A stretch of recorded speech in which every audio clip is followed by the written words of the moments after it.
Hello, everybody. So today's live stream is going to be about MH370, the flight that disappeared. And I've been wanting to do this for some time. I've been following this since the disappearance, and I have my own methodology of looking at things and of how I critically look at things, investigate things, analyze things, and we try to deduce from there. So I'm going to not really go too much into all the source material. It's available, it's been discussed. But for now, it's going to be mainly just looking at Google Maps and seeing exactly the flight path and the possibilities that could have happened to that plane. So this happened in Malaysia, right? In this part of the world, right? India, Australia, and South China Sea. Now, for context, this happened in 2014, and in that time period in the South China Sea, there was expansion of these islands, in particular Spratly and a few of these islands now that we can see here on the map. A lot of these islands actually have bases on them or even observation posts, and as you can see here, there's a helipad and some sort of buildings and structures. Not all the islands, but most of them, and this is what China has been doing actively to try and claim these islands, claim these territories. Here's another one here. Not much, as you can see, very shallow bays. Um, just basically small like islands. I mean, you have vessels and stuff here, but that's basically what they were doing in 2014. And so there was a lot of contention in this area between, which is, well, Brunei, but Vietnam, uh, we know Taiwan's an issue constantly, but mainly the Philippines, Vietnam, um, and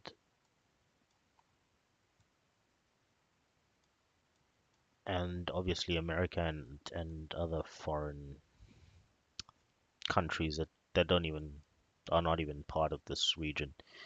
So let's use that as context. So in 2014, this is what's happening, right? The news about it is constant. We're constantly told that China is taking territory in the South China Sea. It's trying to build islands. It's trying to expand and control the entire region. And there's issues with Vietnam. There's issues with Philippines. Even to this day, there still is issues between coast guards and military and all sorts of other shipping vessels, like fishing vessels and stuff like that. Added to this, if we also look at things like marine traffic,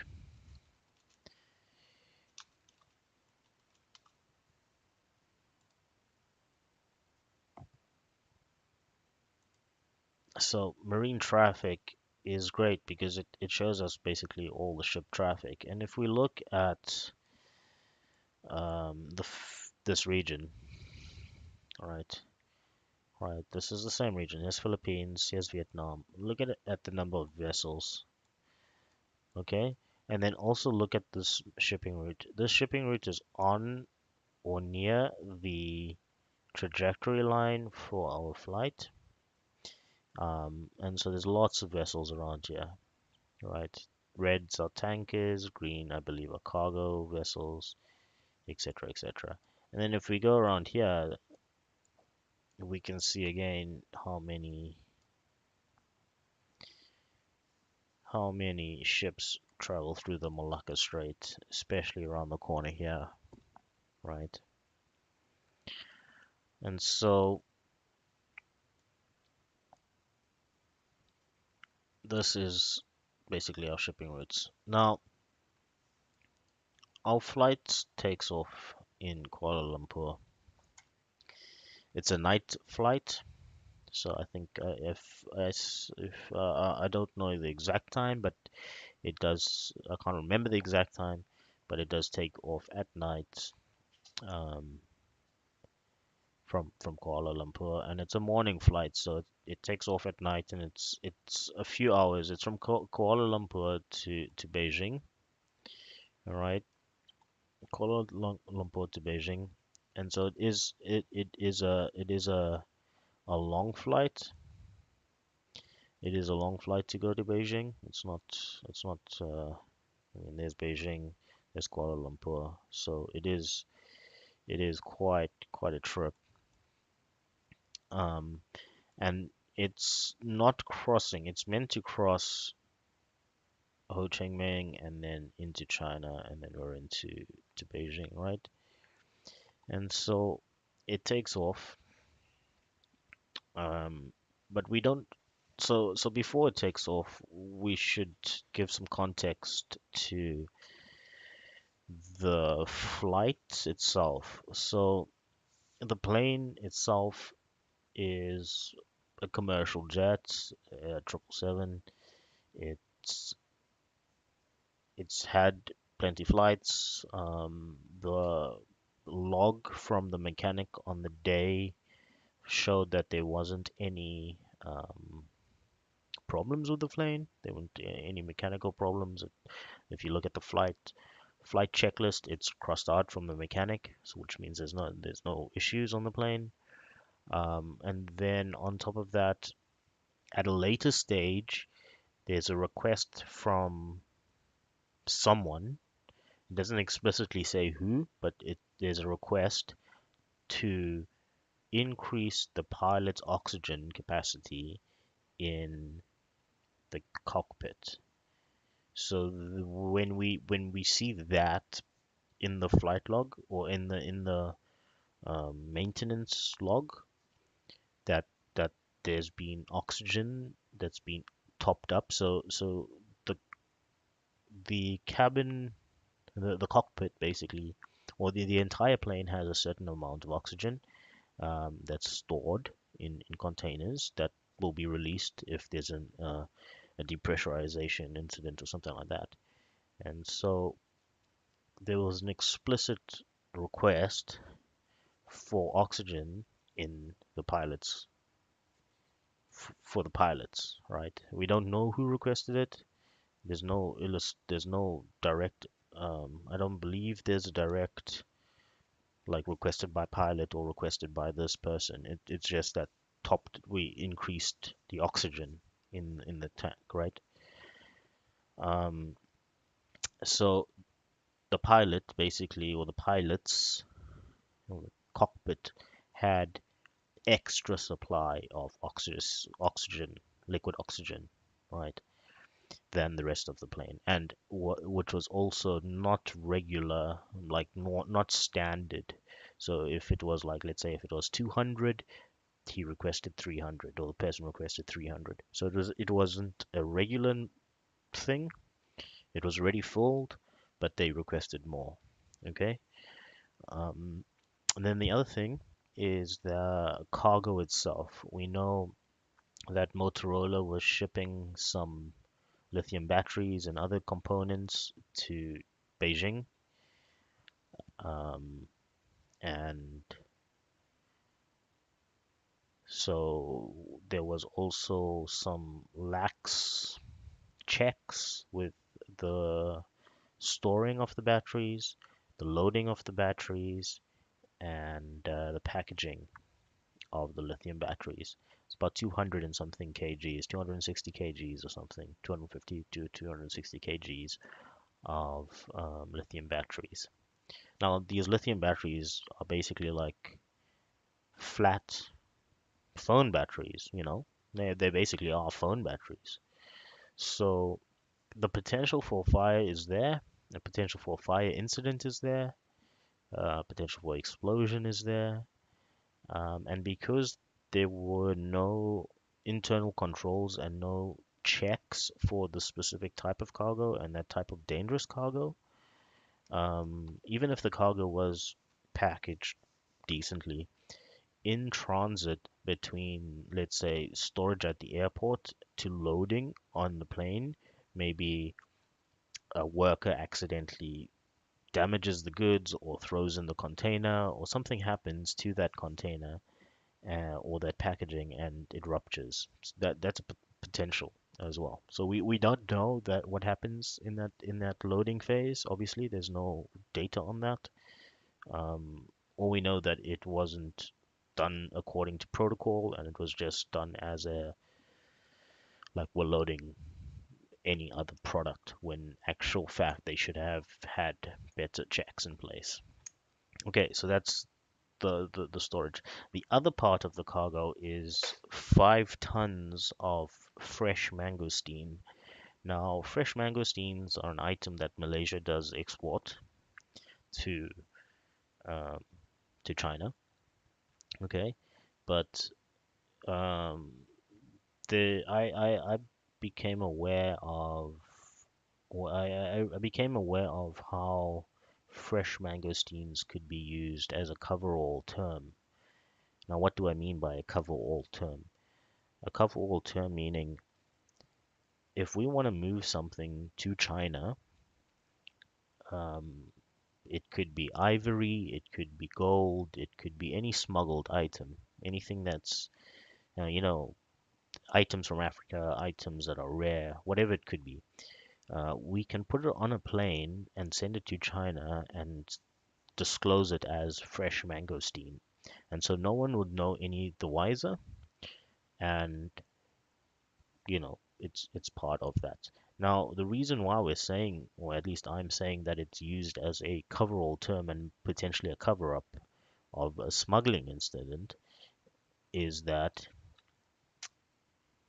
the mangosteens itself were out of season, so they can't be fresh, right?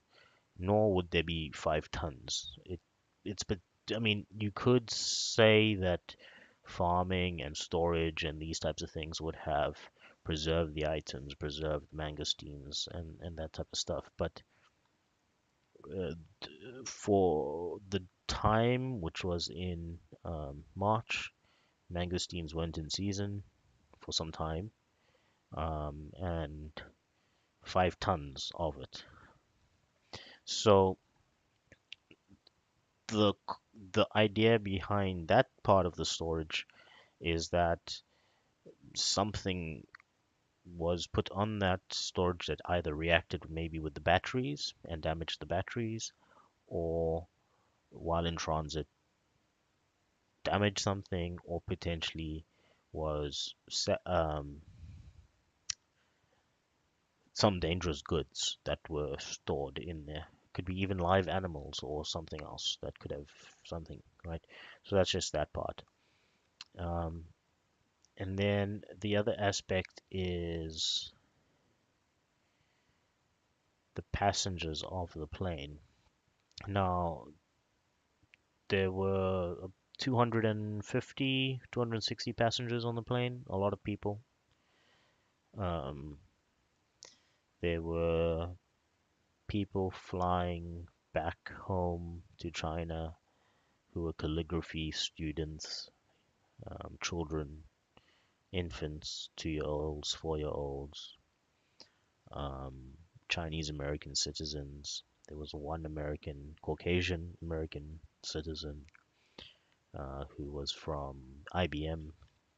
There was several Chinese scientists on board from various companies.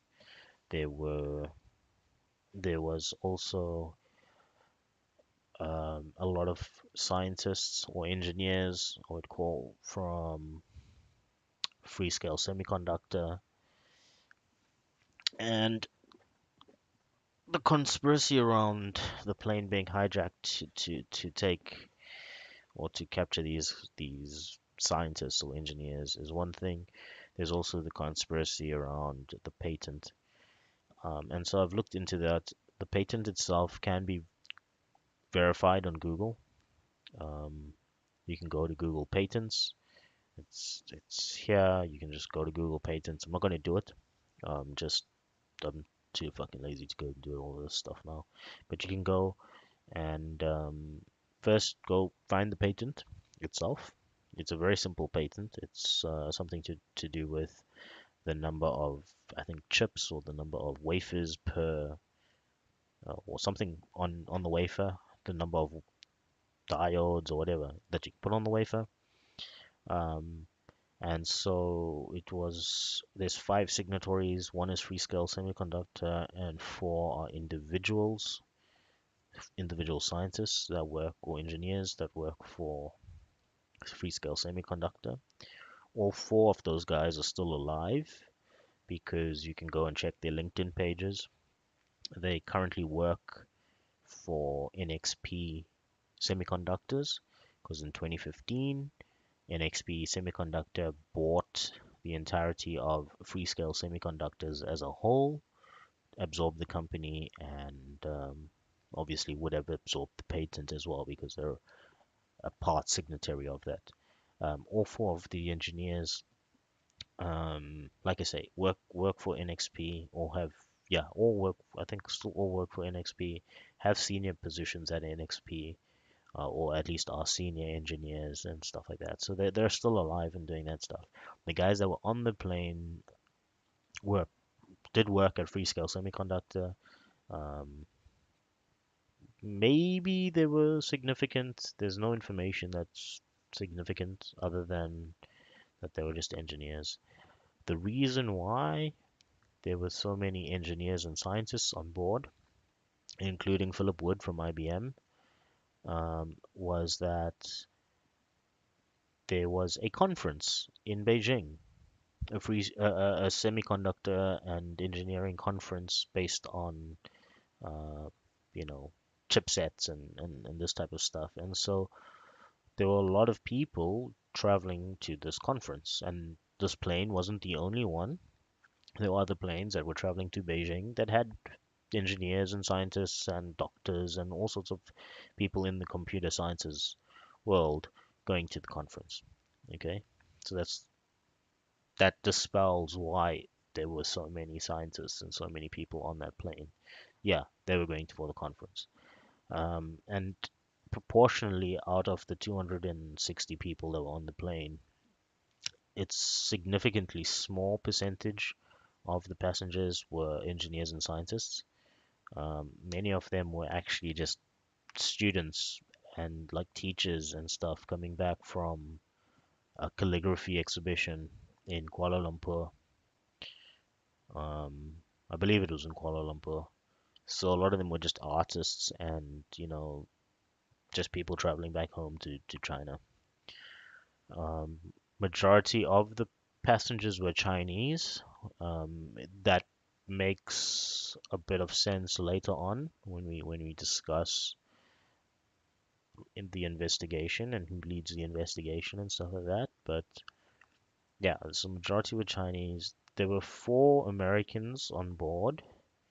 Two of them were like infants or children. So one was 4 years old, one was 2 years old. And then there was a guy, I think he was like 30 years old, and Philip Wood, who was about in his 30s as well. Um, the three Americans are Chinese Americans, like Chinese ethnicity Americans, and then Philip Wood is a Caucasian. I'm not sure, maybe he's British or like, but he's an American. He's just a white American, okay? And then three Chinese Americans. There was also, I believe, some Australians on board. There was someone from the Netherlands and a few other people from all over the world, but just travelers.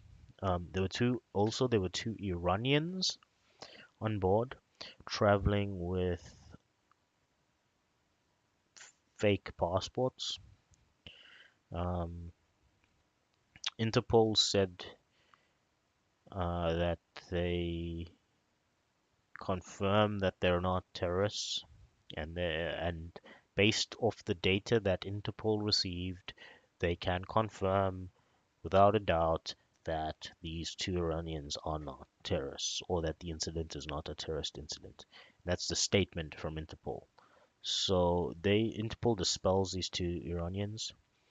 Um, there's no direct cause for the Iranians to hijack the plane unless there was a conflict with China, and there kind of was tensions with China in 2014, but it wouldn't have sufficed to hijack a plane. Um, Based off the the passports and the destination of the plane, they were also assuming that the um, the two the two Iranians were aiming to get into Europe or into they were trying to escape, maybe go into Australia or to Europe as asylum seekers and not as terrorists. So that's that part. Now, everything that I say in this video is just thoughts, I guess, and it's not anything fixed. Everything that I'm saying is based off data that I've read and research that I've done, my own analysis from scientists and engineers and the Aeronautical Society and eyewitnesses and Wayback Machine and Internet Archive and OSINT tactics and all this type of stuff. So take everything with a pinch of salt, but let's dive in a bit more now. All right. So we know the plane takes off, everything's fine, it's fueled, it has enough fuel to go to Beijing, um, and then some, right? Um, we know that we have our pilot, who is an experienced pilot. He has 18 years experience. He is a flight instructor. He teaches at the flighting school. Not only is he an experienced pilot, he has prestige. So Shah is revered in Malaysian Airlines as like one of the best pilots. He's like an ace pilot for them, for the airline, and then obviously for Malaysia because it's a Malaysian thing. He's like, I wouldn't say a superstar or anything of that sort of prestige, but when he speaks related to airlines and to that type of stuff, people listen. He's respected amongst peers. Um, his family life seems pretty normal. Just a mere months. If you can go on YouTube and watch his YouTube videos, he has YouTube videos that are on there. Um, he looks happy. He's not a guy that seems unhappy with his domestic life. Um, if you look at his flight simulator, the way the media portrays it is that, like, they just found this data on Flight Simulator and, like, he was, just sitting on his computer or laptop and just playing Flight Simulator. No, if you look at his videos on YouTube, you can see his Flight Simulator, and it's a pretty intense flight simulator. It's not something that a hobbyist would have. It's not something that even a regular pilot would have. It's someone who's really passionate about flying, who really wants to fly and practice, right? And then obviously someone who uses that to train others. You can see it's a big flight simulator. It's something that you sit in and moves. Um, and so that's the pilot, right? And the co-pilot is a younger guy, 27 years old. He's obviously not as experienced, but has experience. And this is just another standard flight for him. Um, Obviously, flying with Shah is, I mean, seen as, flying with an ace pilot, getting the experience. And so we can't dismiss the co-pilot, but or his skills, but we can assume that he is not as experienced and not attuned with the plane as the pilot with 18 years experience. Okay, so both pilots take off, everything's fine. They do their checks, they fly through, and they take off from Kuala Lumpur. And I wonder if we can draw add path. Okay, so they fly, they take off. So there, I'm just going to do it roughly. And they start making their way to a little bit more south, right? These points are a little bit more south. They start making their flight out, right? So this is a little bit more south, probably going over Pecan, probably going over here and through Malacca. So going down here, Port Dickson, Malacca, and then up through here. So I'll just put it in roughly, okay? And roughly here is where our plane goes missing, off radar. Roughly here, our plane goes off radar. Here's Kuala Lumpur ground, and here. So now, if we look at what we know, that's all we know of it. That's all we know. Everything after this is speculation. And when I say speculation, I mean it because we have, even though we have military and civilian radars, we don't have confirmation. We don't have things like dispatching the Air Force. We don't have other things. Okay, so even with the other information, it's a bit you'll see. Okay, so our plane is flying and it disappears here in ECARS, but we have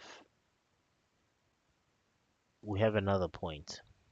Okay, and so what happens is at this point our pilot knows. I'm going to destroy it again, right? So our pilot knows that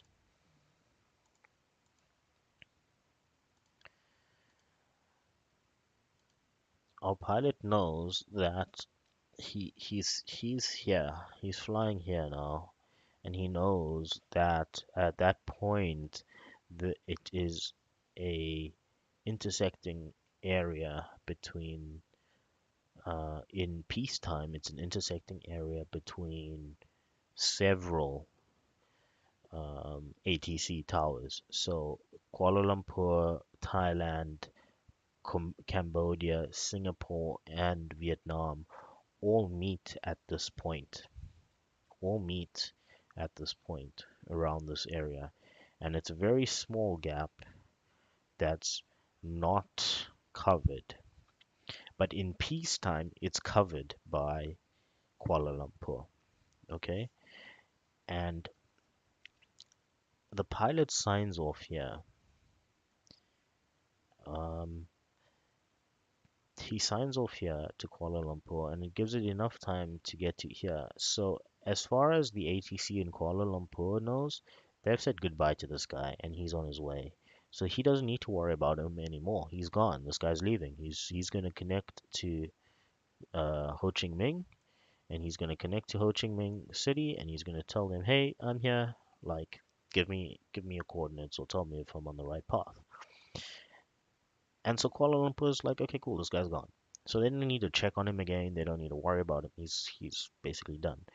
And so Kuala Lumpur starts focusing on other planes in their sector. Singapore also don't need to worry about it because it's not their jurisdiction, nor do they even see it on the thing.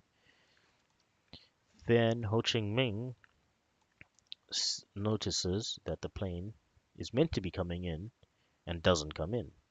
And so what happens here is who contacts who first? If I'm correct, it's Kuala Lumpur contacts Ho Chi Minh, or Ho Chi Minh contacts Kuala Lumpur. Either way, one of them contacts each other first to say, has the plane arrived? I'm pretty sure it's Ho Chi Minh because the plane hasn't arrived in the airspace, and they contact Kuala Lumpur and they say, "Hello, we have you released this plane? Has it entered our airspace?" This guy says, "Yes, it's entered a long time ago. We've said we've cleared it off a long time ago." And there's a translation barrier between the two, and they're speaking in English. Um, and Ho Chi Minh says, "Yes, yes, we lost track of the plane at um, I think it's called BOTL, BOTL, BOTL, which is this, okay? Okay, well, let's put another point, which is that point, right? BOTL. Kuala Lumpur says, no, we lost the plane, or the last contact of the plane was at Igari, which is one point behind, which is this point here. So this is Igari, Igari, and then this here is BOTL. Okay, so as far as Ho Chi Minh knows, and the ATC know, the plane disappeared here and not here.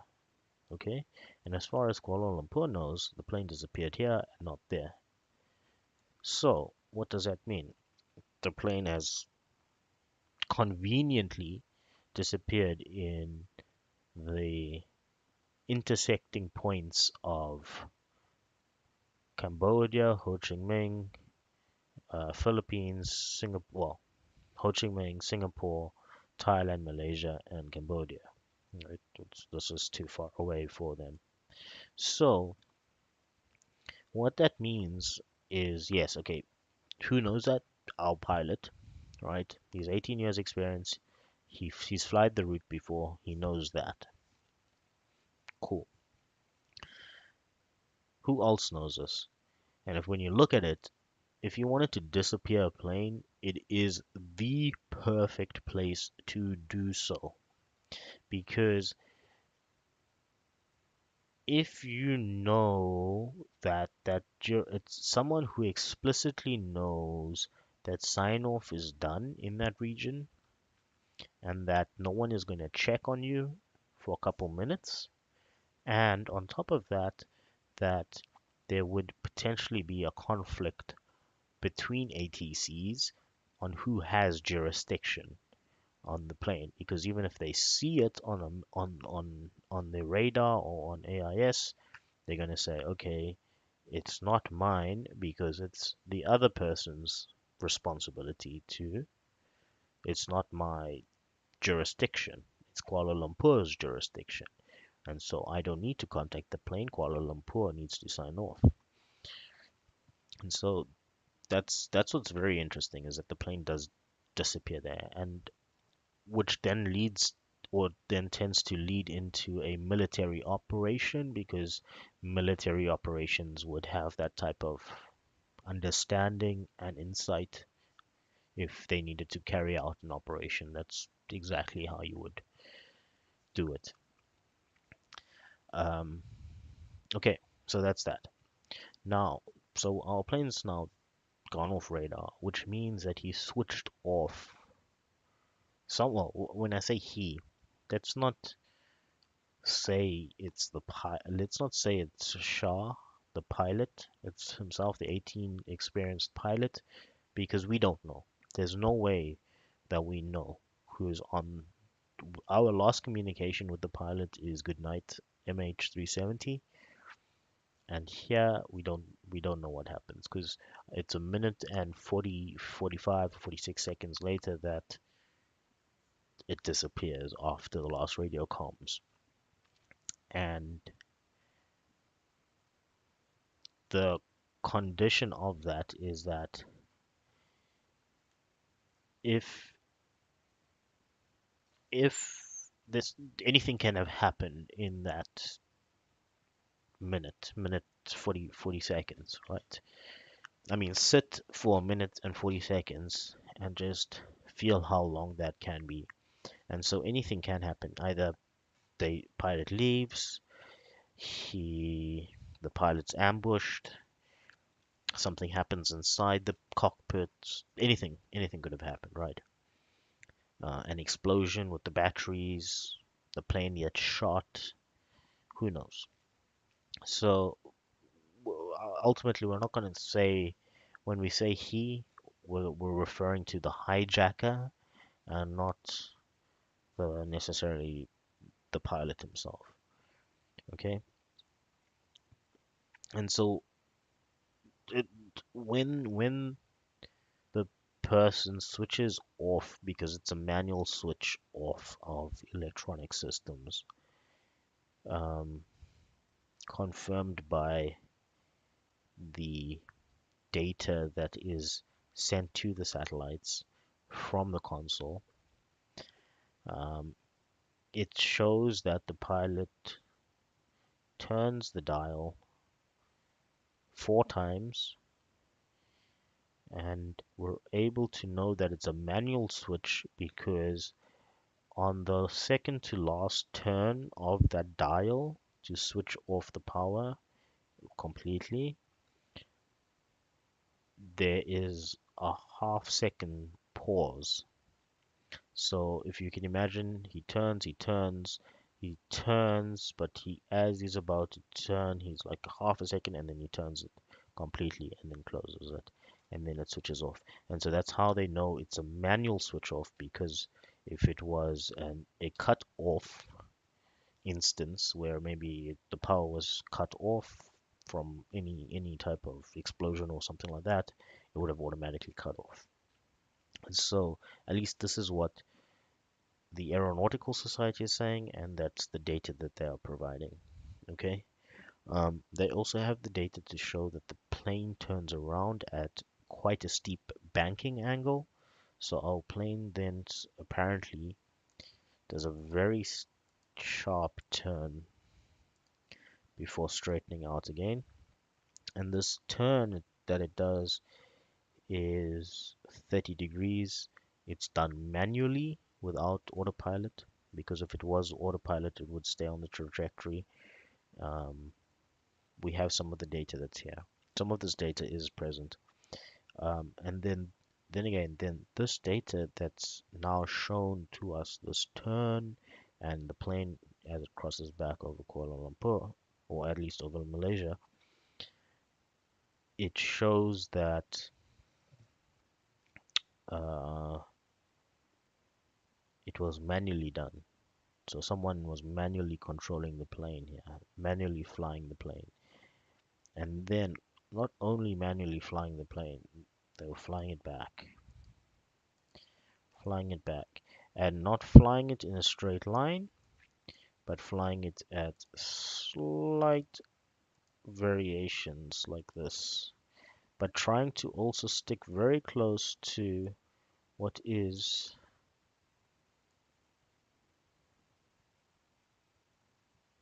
the Malaysia, where's Penang? Penang. The Malaysia-Thai border, which is not so visible on this map. I'm not sure why.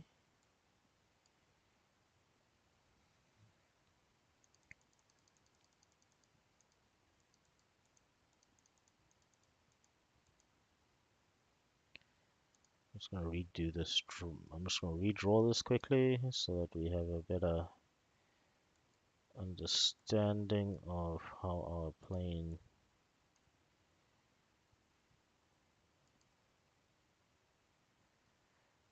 is Penang. I'm assuming it doesn't show any border here, which is crazy. It's okay, it doesn't show any border, but anyway, so our plane does our bank angle, and he comes back around here, And then he finds here's Georgetown, but he finds here's the island, here's Penang, right? So he's flying past Penang, and then he goes out to sea, and that's it, right? It's the end of that. Oh, shit. That's the end of that. So it's roughly like this, and then there's a quick turn like that, and then it goes out to sea. Oh,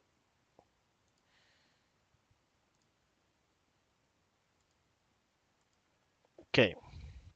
So 30-degree bank angle, turns around. Then he flies along the border here. There's a border between Thailand and Malaysia. And this is where the story starts to get, you know, a little wishy-washy. But not only does it get wishy-washy, the data is provided by the Malaysians and not the Thai government, um, for reasons such as they don't want to reveal their satellite data and all this other stuff. So there was a lot of contention between countries wanting to release the data, including Indonesia, including Malaysia, including Thailand, including Vietnam, releasing their even India, because this is Nicobar Islands and stuff. Andaman Sea is within India's jurisdiction of radar, and a lot of these countries did not or were reluctant to release that data. Obviously, for security reasons, they didn't want to reveal their capabilities and these types of stuff. Then again, on primary radar, the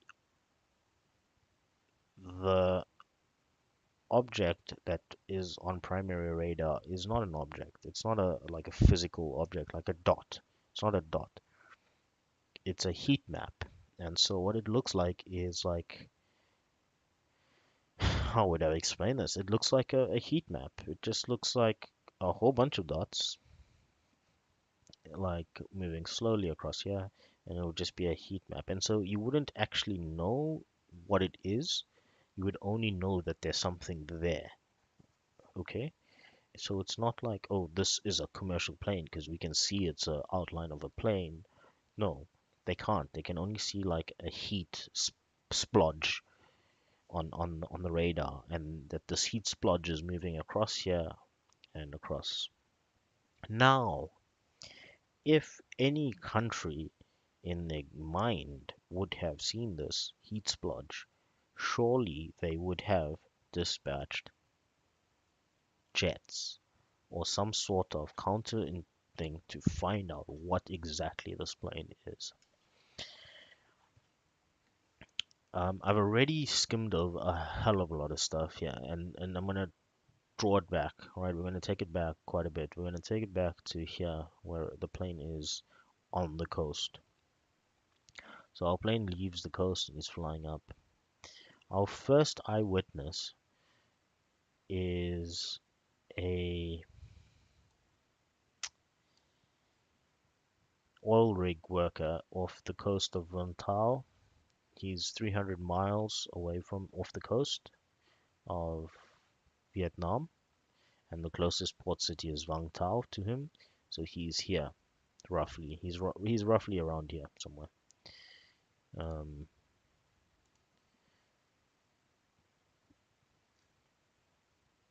yeah, roughly around here somewhere. Right, somewhere around here. And so here's his sighting is that there's a plane that's on fire. He can see a plane in the sky that's what seems to be on fire or burning. The plane looks stationary to him from his perspective. He even talks about the wind and direction, like he gives specifics to the wind and direction based off where he is on his rig. Um, he's adamant that he sees a plane on fire. I mean, it is far. It's also, remember, it's nighttime. It's pitch black. So yes, he's gonna see that. Like if you see something in the sky that's on fire, that looks like it's on fire, it looks like it's on fire, right? That's what you're saying. Um, Given that it's almost midnight, early morning,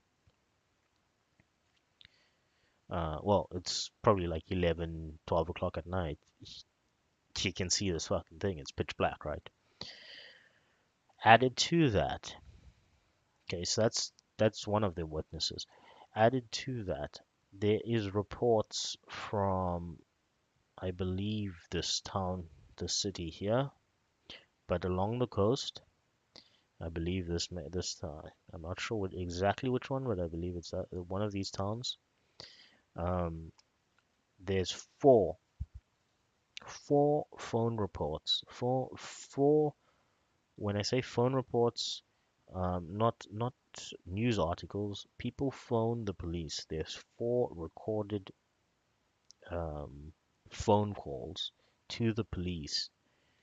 I'm not exactly sure of the town, and you have to use to find this information. You need to use the Wayback Machine, and you find the article because the article's not on the website doesn't have the article anymore.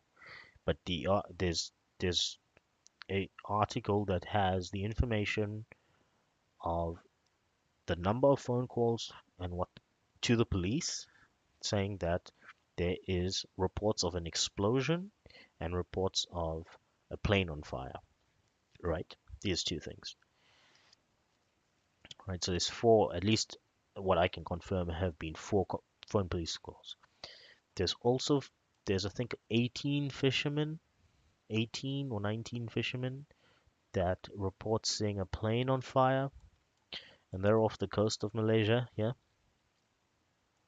not in the Gulf of Thailand, but off the coast of Malaysia, and they're all basically here. And remember, based off marine traffic, we can confirm there's a lot of boats in here at any given time, right? Fishing vessels and stuff. So we can confirm that there is, right? And they also report seeing a commercial jet on fire. And now the thing is, do we dismiss these eyewitnesses because they want their 15 minutes of fame, or do we, you know, not? Because at the time it was the biggest thing and still is a big thing, but many people want to see it, want to claim to have seen it, just to be a part of something. Um, and so we can always take eyewitness accounts with a pinch of salt, but the number of eyewitness accounts, I mean, why would they phone the police? And not just one person. Several people phoned to report an explosion, that they heard a loud bang, and that um, they saw a plane on fire. Okay. Um,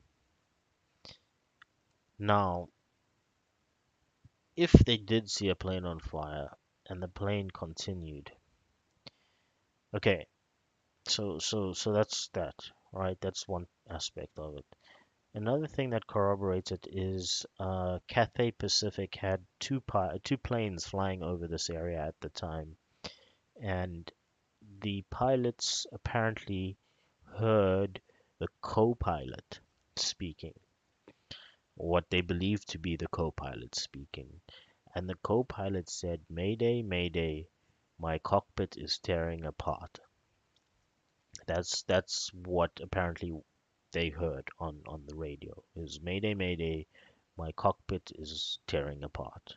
That that was the thing, right? And so then that happened here, okay? Because Cathay Pacific were flying, one plane was flying this way and another plane was flying the other way.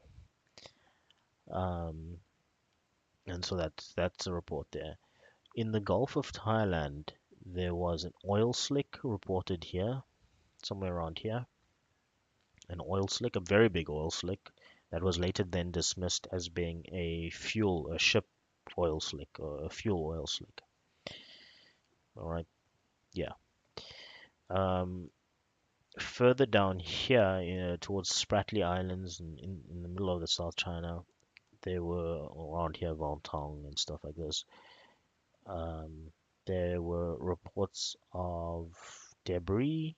There was reports of well, there was a satellite image that there was several satellite images from OSINT investigators that points to debris. But then again, this is the South China Sea. It's a very busy place. It's kind of hard not to, to mix it up with a ship or with trash or with anything else.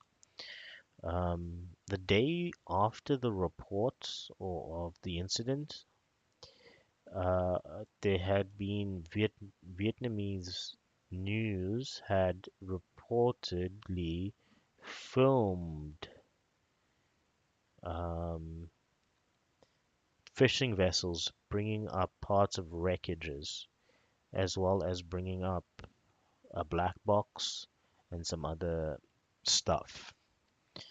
That footage is now missing and cannot be found, but there's many eyewitnesses to say that that was on TV and that was published, or that the plane had crashed, and that they had been collecting the debris. There were debris fields, but they didn't weren't confirmed. Um, in this search alone, in this search in the South China Sea, there were over 40 vessels. It's the biggest search ever.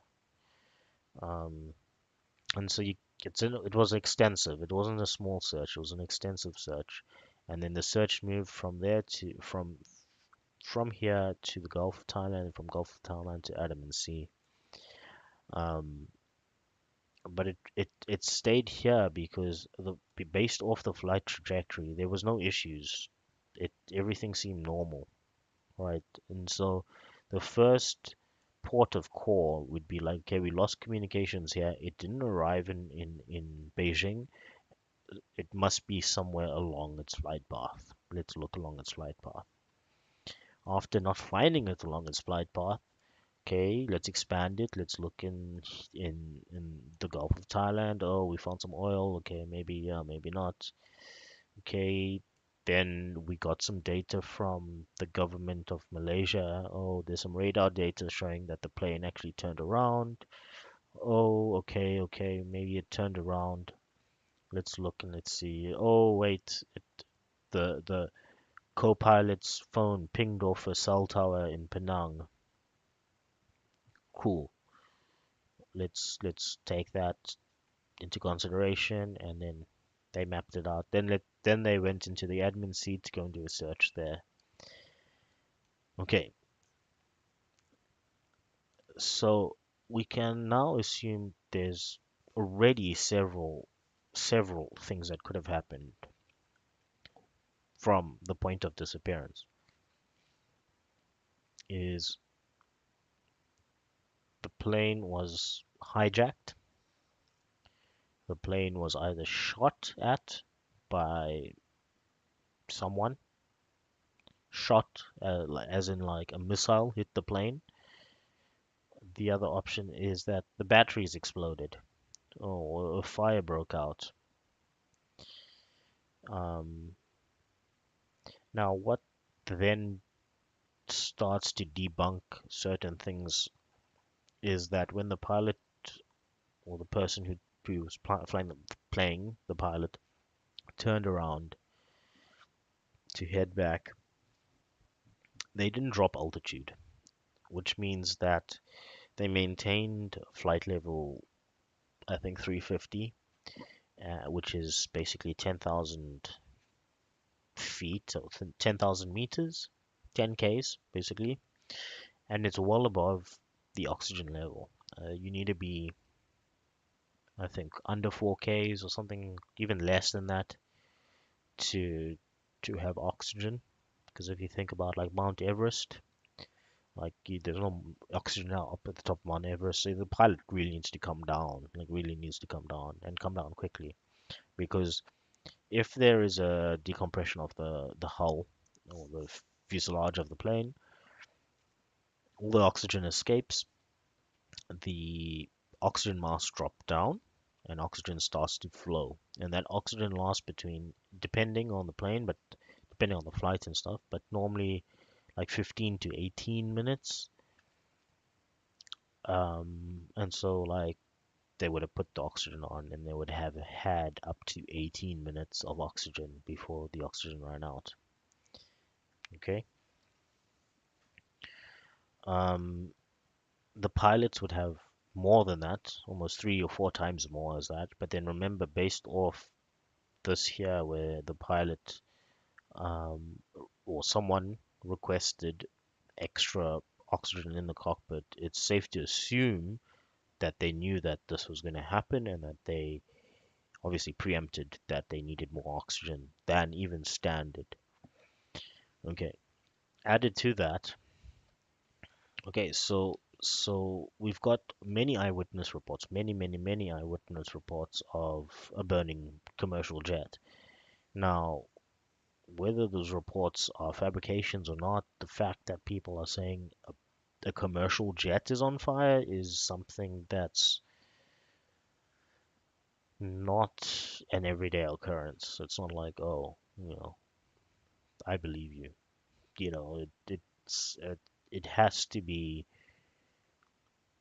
It has to be big. Like, I mean, it's a commercial jet.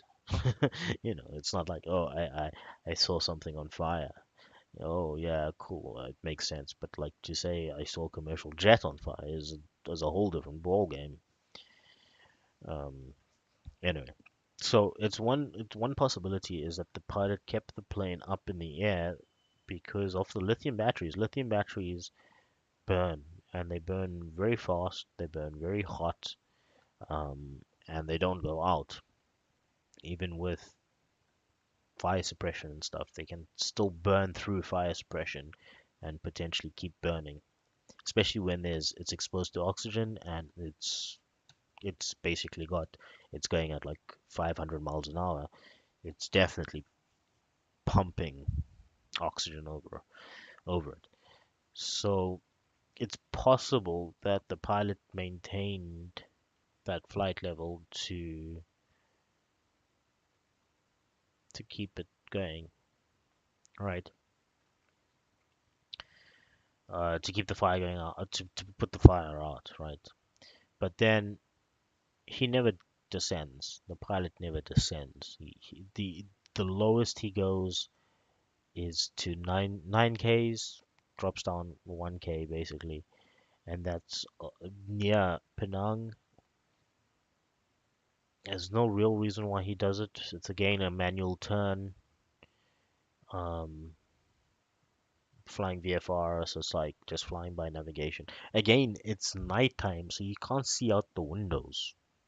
Like I guess he can use Penang as a like a landmark, but even the angle at which the plane is turning here, apparently based off Malaysia's radar, again the pilot is flying across here, not flying in a straight line, flying manually flying the plane across here, uh, and then not flying directly over Penang, but flying slightly off here, off Penang, um, and not even flying at a steep bank angle, pretty much just keeping the plane flat and moving it.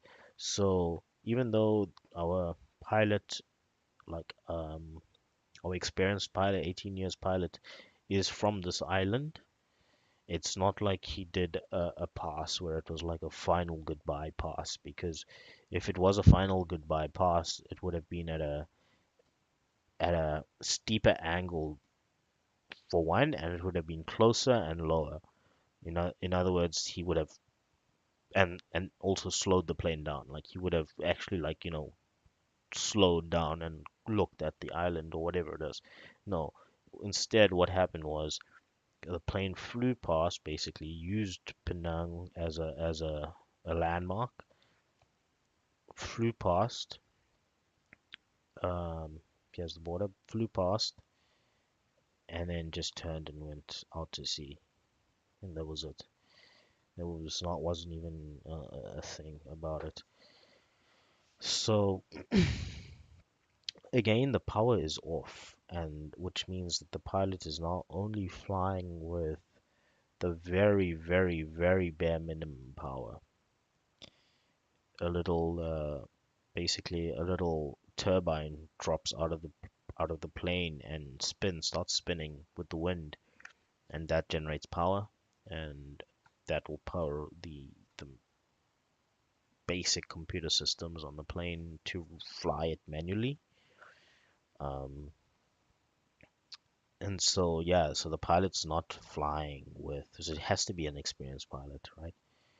It has to be someone who knows how to fly a commercial jet without any assistance, basically, right? Um, it's one thing. Okay, so let's go back a bit. Let's talk about the radio comms, because the radio comms, another thing is that the radio comms of the pilot, he speaks here. He said he after he speaks to Malaysia, he after he speaks to Kuala Lumpur, he gives them his they request is they tell him to fly to a certain flight level 350 and maintain that flight level. Okay, and what the pilot's meant to do is he's meant to read back the same instructions that he's given. So if the ATC tells him to do like fly to level 350, maintaining this course, whatever, the pilot is meant to contact the ATC after he gets a communication and read back the same information as a confirmation that he is doing what they've said. So he would have read back and said, okay, Malaysia 37 flying whatever, whatever, flight level 350, whatever, whatever, right? He does that. They do that. But then there's two comms that happen that that are out of place. One is that there's two comms, right? Two comms that are out of place. One is he repeats the flight level again, but not exactly like not directly after they tell him to go there. He repeats the flight level just before he goes into Igari. He just says He says Malaysia 370 maintaining flight level 350. He just says it. He just says it randomly, right? To Kuala Lumpur. He just says it randomly. No one requests it. No one asks for it, but he just says it. Like, okay, this, and he's an experienced pilot, right? And then he also says Malaysia 370, good night. Okay, and there's no reason to say that because they sign him off. They tell him to connect to They tell him to connect to Vietnam, and then they think, and then he just says good night. Now he shouldn't have done that, because already when he's saying good night, he doesn't repeat the frequency of Ho Chi Minh City, and he doesn't repeat what ATC has said to him. He just says good night to them, which means he's already thinking potentially. Well, he has two things, right? He's either thinking potentially about what he needs to do in this, and the situation has gotten serious, like in his mind, and he doesn't even consider Vietnam because he's not even going to Vietnam. So why even mention, why even say it, right? Why even repeat the code? Just good night. Like, I'm fucking doing this. You know what I mean? Like good night. I'm done.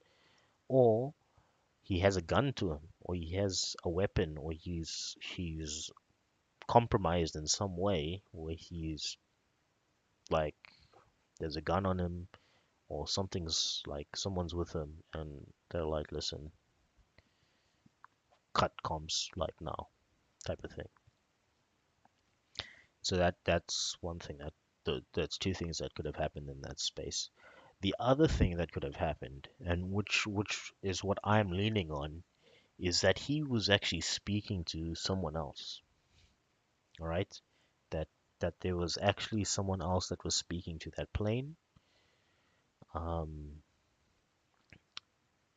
potentially the military,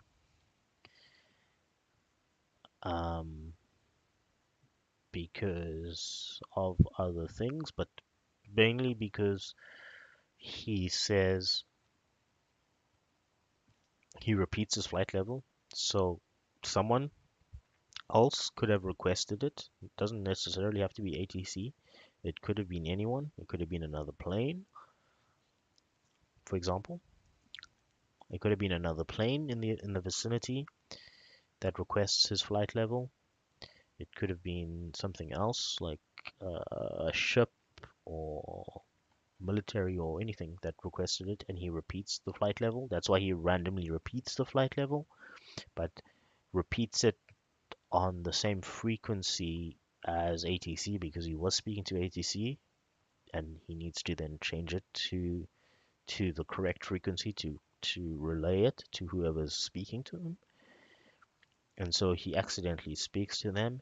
And then when he also says good night to them, it's potentially that he's also signing off with them because he doesn't need to repeat what they're saying. Because, for example, let's say military or someone else is checking in with the plane and they say, "Can you tell us your flight level?"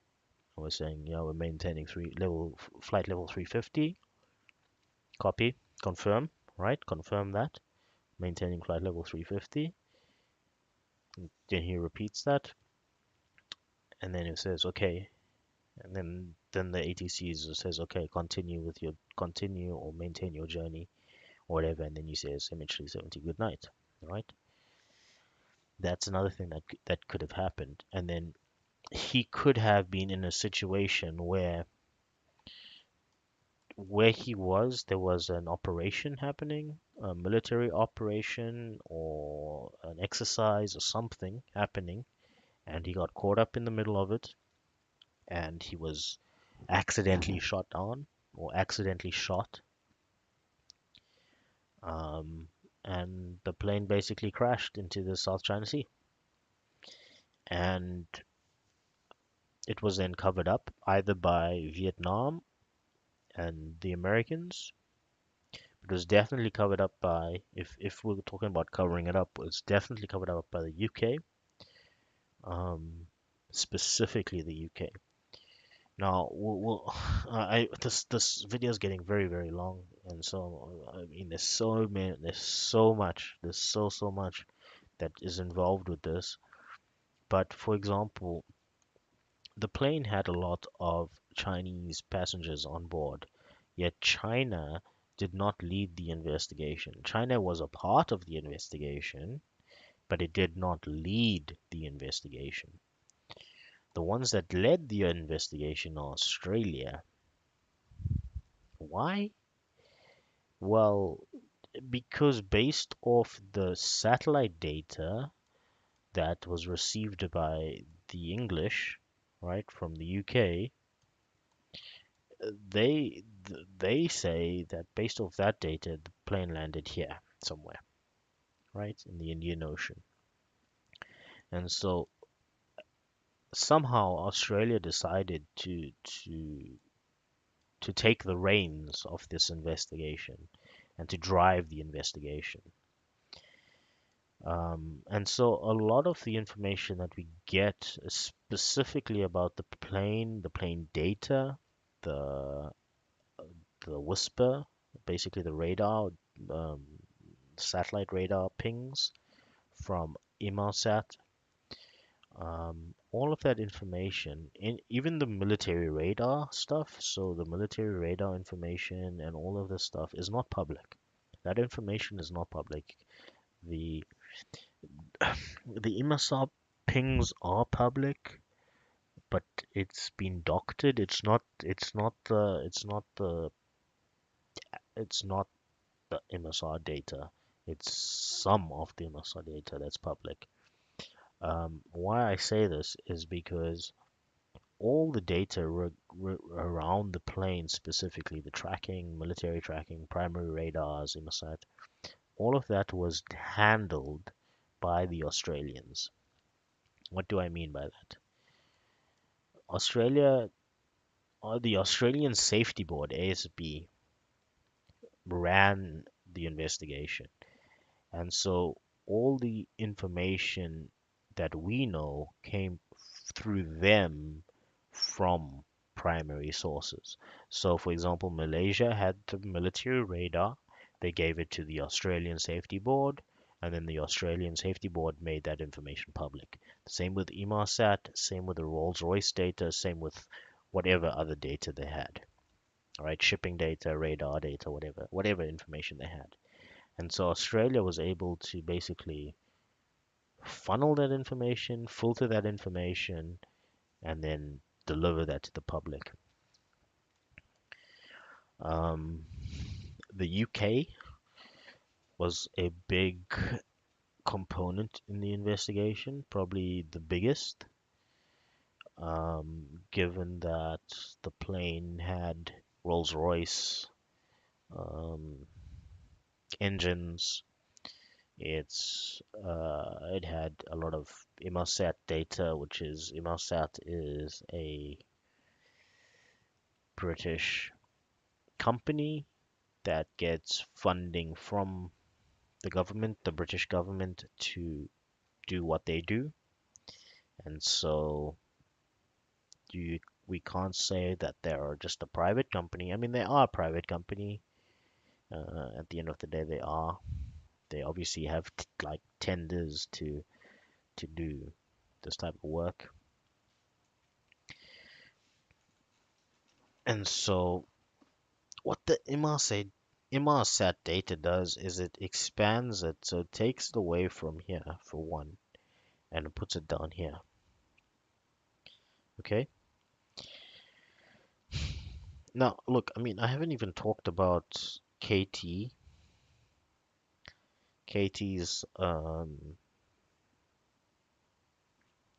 eyewitness report, which says KT was here. And again, if we look here, look at this. Look at how many ships are here, for example. So if Katie is here, and she said Katie says she's here near Indira Point, somewhere here, right? Basically, she says that she saw a plane that seemed it was on fire, but it had orange lights. She said it had orange lights. What plane has orange lights? I don't know. And that it was flying towards this way. And she said it also had a smoke trail, and it seemed like it was on fire or it was smoking. So either the fire went out and it was, but then again, it was very low because there were also two other planes that were flying across here. Emirates and Air India were flying over here. And the pilot flies past Penang. Well, I'm going to get back to Penang just now because it's also quite interesting. So the plane flies over here, and then Emirates is flying across here, and Air India is flying across. And Air India's flight is actually in the flight path that this plane is trying to maintain. So the person knows the flight path, knows this flight path is here, but is not flying directly on the same flight path, it's flying slightly off the flight path, right? Still manually flying the plane. The primary radar ends here. Malaysia's primary radar ends here. Thailand didn't provide any radar, right? Nothing. They didn't provide any radar. Indonesia also didn't provide any radar information. And so the only way we know that we can say that this is a plane that's here is because Malaysia has the, the military primary radar And then they also have people, hobbyists and uh, other people, I guess, that have radars. I didn't know it was a thing, but I guess civilians also have radar. And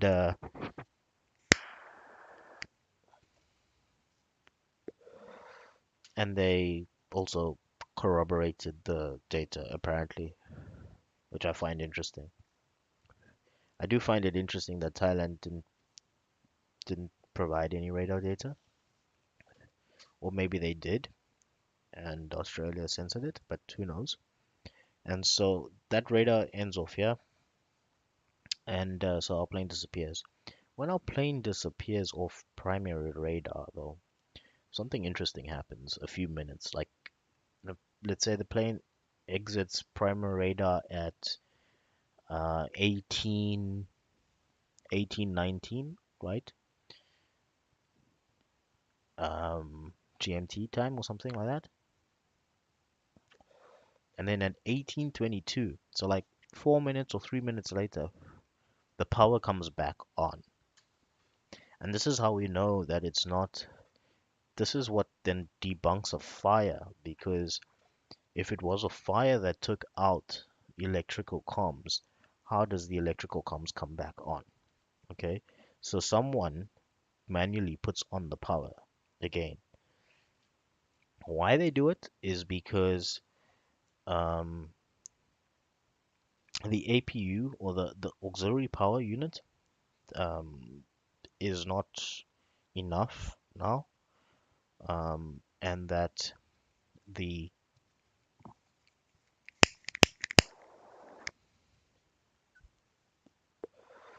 pilot now needs autopilot again. And so he puts on the power, because the plane then changes. And then they have some data here as well from the primary radar that shows that the plane also dips underneath, because a plane is flying directly towards it, right? And so this is another thing, is like, how does the pilot know that a plane is flying towards him? Like, he can't like visually see the plane unless he sees the plane's lights, which is a potential, right?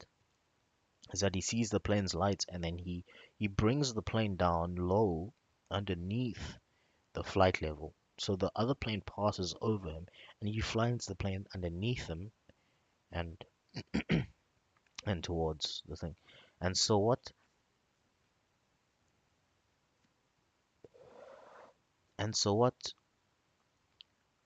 Katie says here is that she sees a plane with no lights on,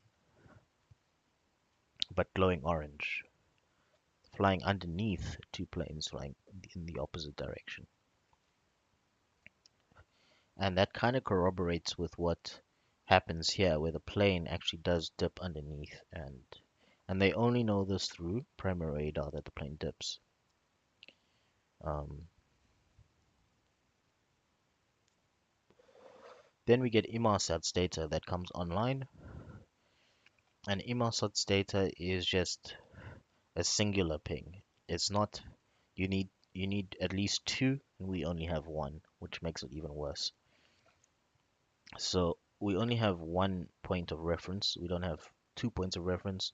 And then with math and with science and engineering and knowing the plane's fuel limits and these types of things, a lot of the scientists and engineers have been able to work back and work out where exactly the plane would have landed after running out of fuel.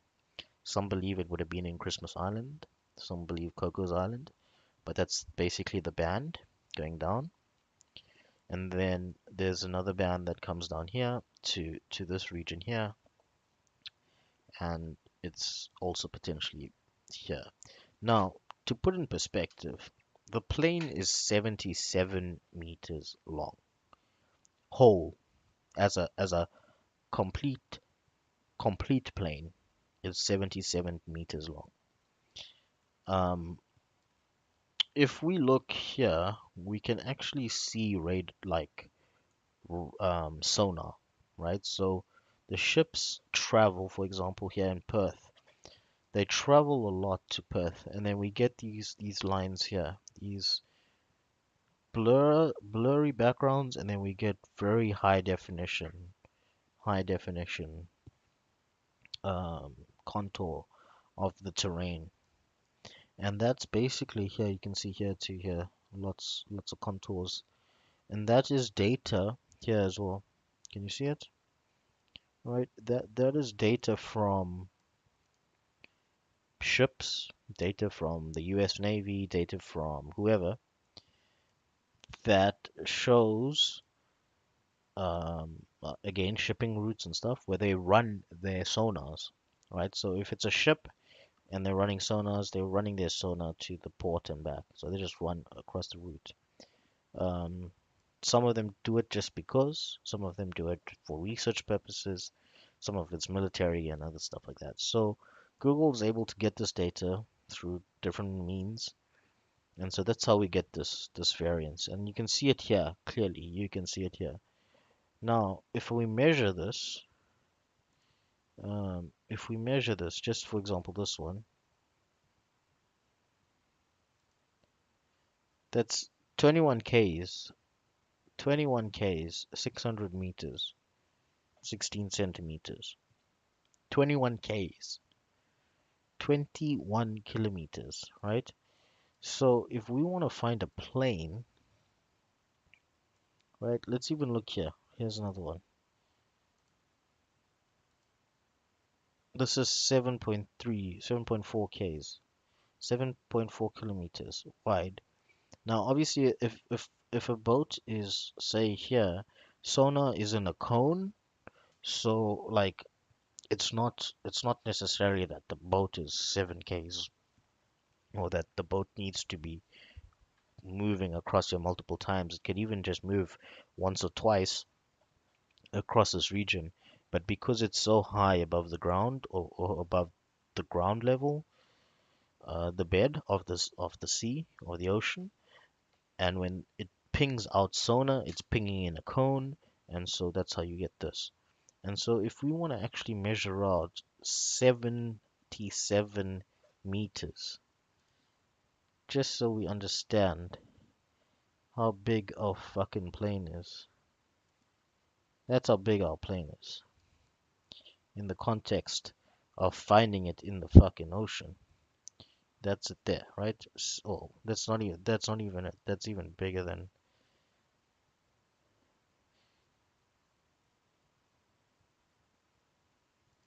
right? That's it. That's how big the plane is. 70, roughly 77 meters. We scroll it out. It's a single dot. It's not even possible. I mean, we can't even get any definition. We'd have to really zoom it in order to actually visually see our plane, because we won't be able to see it otherwise. So there is an 80% probability that the plane did exactly what the investigation said, where it was taken over, it was hijacked, and it ended up here somewhere out here, and we just have to find it.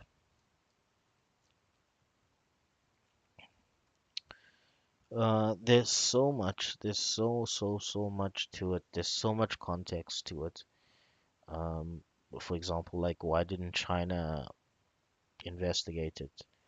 Um, Barack Obama had a meeting with the Chinese president at the time, and Xi Jinping said to Obama in a press conference that we discussed MH7 370, and he looks forward to the investigation, or something along something along the lines of like discussing it and getting to the bottom of resolving that issue.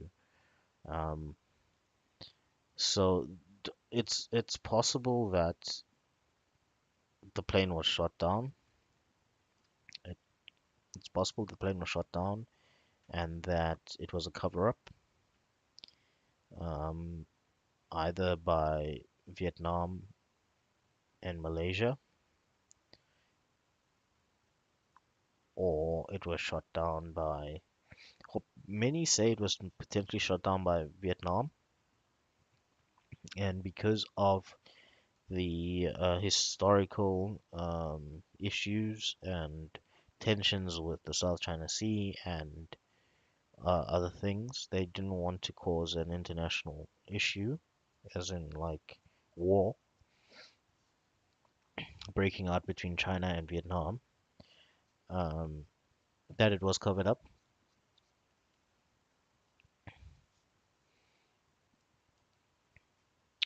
The other thing is that the plane was hijacked.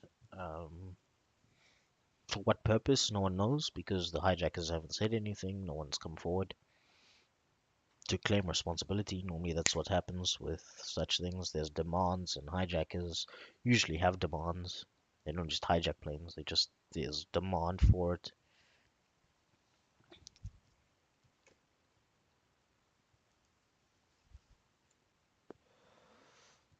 Some people say that the plane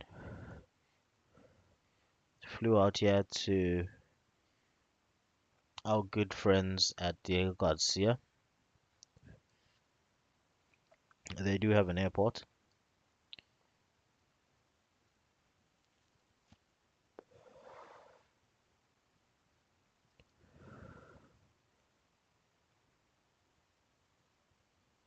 I mean, he has a commercial jet, for example. So they do have an airport. They could have easily brought the plane in here and then put the people here, um, and then ultimately just kill them and dump the bodies. But yeah, it's possible that it could. It has enough fuel to get there. What dispels it for me is, yeah, in this island here, in this village, there's many, many, many eyewitnesses in this village that say they saw the plane, or at least they saw a commercial jet, the biggest that they've ever seen, fly through here, and it flew from northwest to southeast.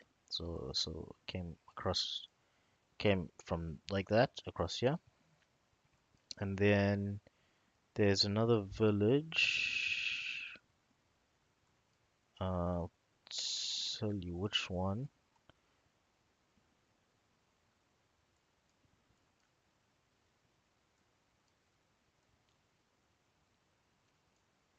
There's another village down here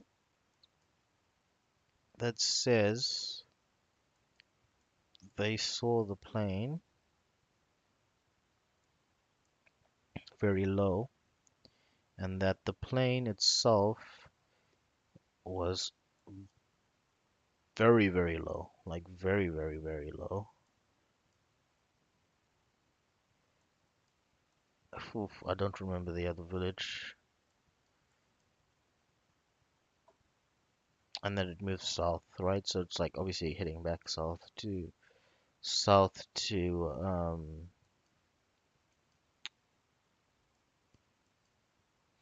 British Islands. But there's many islands here. There's like also Galapagos and stuff. I mean, it's not Galapagos. There's many islands here that's potentially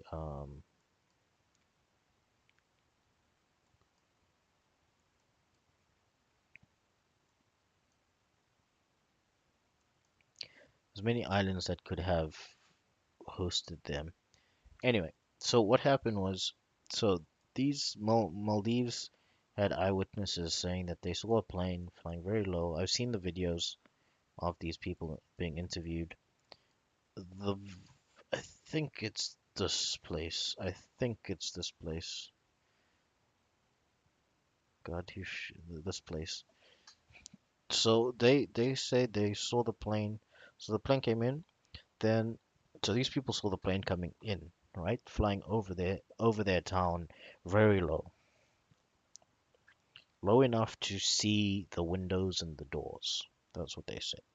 Then these people here said that they saw one of these islands, I can't remember which one. that they saw the plane flying low, like basically over the tree lines, um, and they could see it with. Now I was thinking, yeah, cool, because you got an airport here, maybe you could see the plane low. Like, I mean, makes sense, right?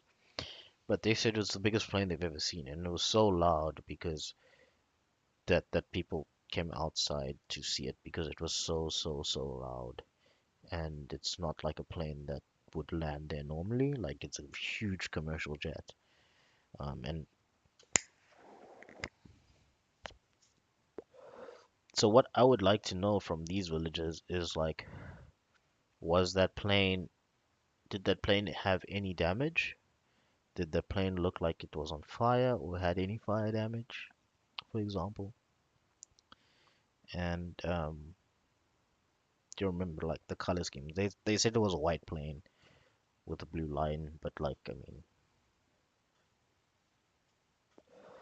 many say it was Malaysian's flight. Many of them do say it was the Malaysian's flight, but who knows, right?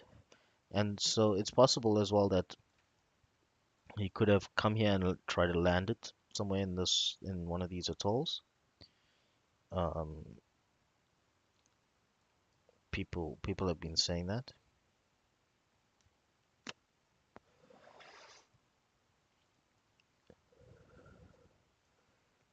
So you never know. It's highly doubting. I doubt it because what for me dispels it is there's an international airport here. There's a big international airport here. And so this international airport would have big planes. But again, look, these are rotary planes. They're not like jet engine planes.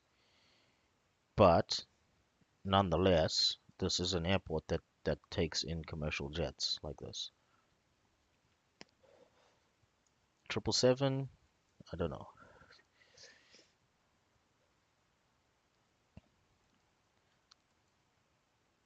The only airport that could land a 777 would be this one, because this is big enough to land it.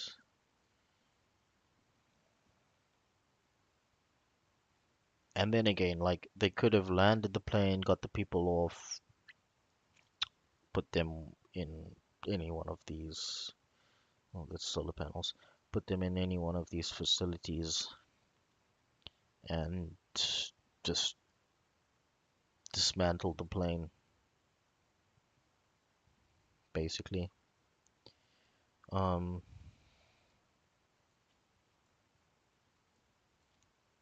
so the other thing is, a piece of debris was found here in Mauritius, Reunion Island in Mauritius. Some pieces were found here in Madagascar, in South Africa, in Tanzania, Mozambique, and stuff. Maybe it's possible that there could be more pieces that would appear, but over time, probably not. There's been a hell of a lot of pieces that have been found that could potentially be from a plane. The only piece that is verified is the flaperon from a 777. There's no indication that it's from MH370. Okay, so there's no indication that it is from the plane itself. So none of the parts actually have any indication that they're from MH370. The only way we know that it's potentially from MH370 is because it's the only 777 plane that is missing, right? Every other plane, every other 777 plane in the world is accounted for, and so at least we know where it is and you know, where those parts are and the planes are. And so the only one that's missing is MH370, and so based off deduction, we can say, fine, that this flaperon is from that plane because there's no other plane that has it. But that's a misnomer because we can take pieces from the plane and just put it somewhere. We don't have to, you know, we don't have to just sort of crash the plane. We could just take a, I mean, even if we dismantle the plane here, we could just plop a couple pieces in the ocean and it washes up. So what they've done is they've also then analyzed the the shells on the back on the flaperon, the angle at which it was in the water, and these types of things. Because the flaperon itself has a heavier side and has a light side, and half of it was in the water, like in the water, and the other half was sort of out in the air, and that's how it was able to be carried by the wind. And I mean, if you think about it, the Indian Ocean since 2014 has had multiple storms, multiple tornadoes, multiple swells and stuff. And so all that debris and stuff is just basically either just been eviscerated or is just gone. And we're very, very lucky just to find that piece, I guess, um, if it is from the plane. And so scientists have tried to deduce, like, potentially where it went. But what they've done, and where I think there's a flaw in their analysis with that, is that they've already assumed that the plane is here. All right, they've assumed that the starting point of the crash is here. Okay, and so what they've done then is said, okay, fine. If we know this is the end point, we know this is the start point, we can put we can actually make anything up in this section between the two and say, yeah, this is how it got here based off the weather patterns and this and that and that and that. But in actual fact, it's that I think that's wrong because you should you at least have an endpoint. You should then be able to juice based off storms, potentially several starting points, and that's what they should have done. Instead, what they've done is they've built both. So they've said, okay, cool. Our crash site is potentially on this arc here, right? And based off the fuel and all this other stuff, it's here, okay? And or at least it crashed here. And then we know it landed here, so maybe it went this way, or maybe it went that way, or maybe it went that way. Oh, there was a storm here. Okay, so it went there and then there. And so that's how they've defined that. Yeah. Okay. So it's that's one theory is that it landed there. And the other theory is that it landed in the Maldives. As in crash landed like he wanted to land it somewhere in the Maldives.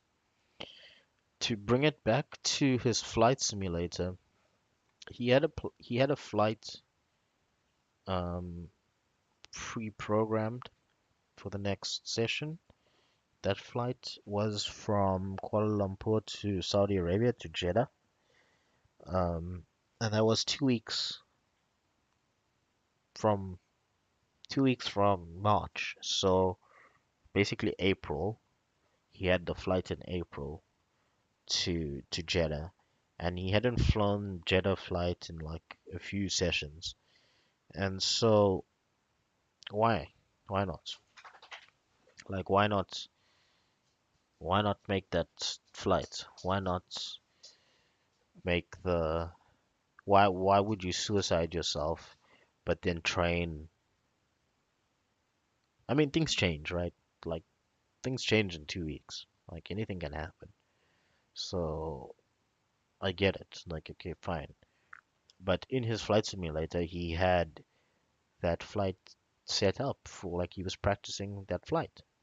So like I mean, why would you practice that flight if you weren't planning on, you know, doing it? I mean, like I say, things change. Like maybe one day you're feeling good, the next day you're not feeling good. Maybe you're feeling like fuck my life. Like I've lived everything, and now this will be like the best way to go out. Will be to create this mystery that people would be talking about for years and years and years. But another thing is this, right? In saying in saying that he wanted the prestige of having a mystery like this and his name being sort of forever immortalized in either this tragedy or this thing. Remember, our pilot is already prestigious. He's already known as the top G of Malaysian Airlines, right? Why would he need to now have this extra prestige on him?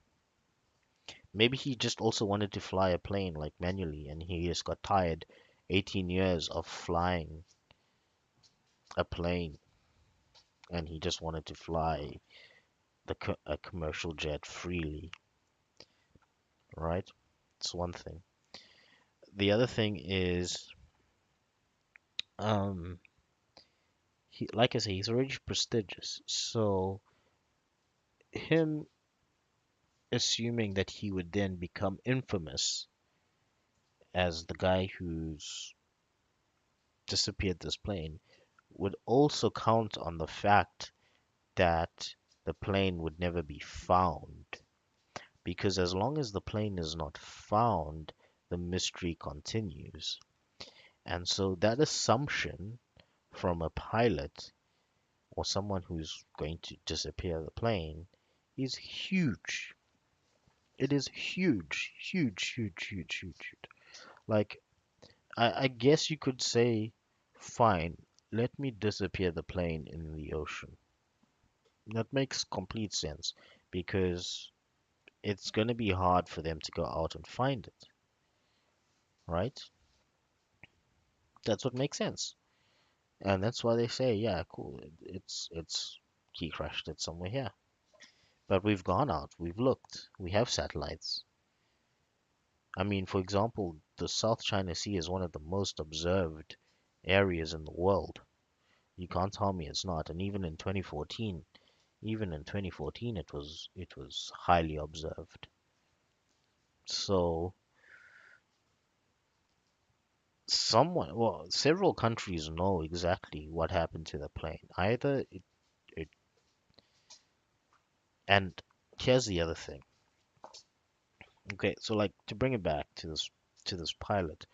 This pilot is also not necessarily a political figure, but is like due to his prominence, he is also political.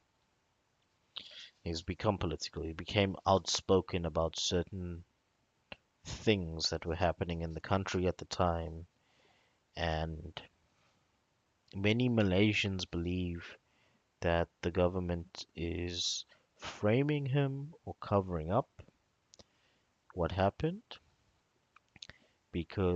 or that they even potentially destroyed the plane and are covering up the incident because of what he was saying. But then again, why would they need to do that? So why not just assassinate him when he's on the ground? Why kill 260 or 250 other people when you can just kill him? Anyway, so the pilot apparently has was outspoken and potentially he hijacked the plane in protest um, because the current prime minister of Malaysia was imprisoned in 2014.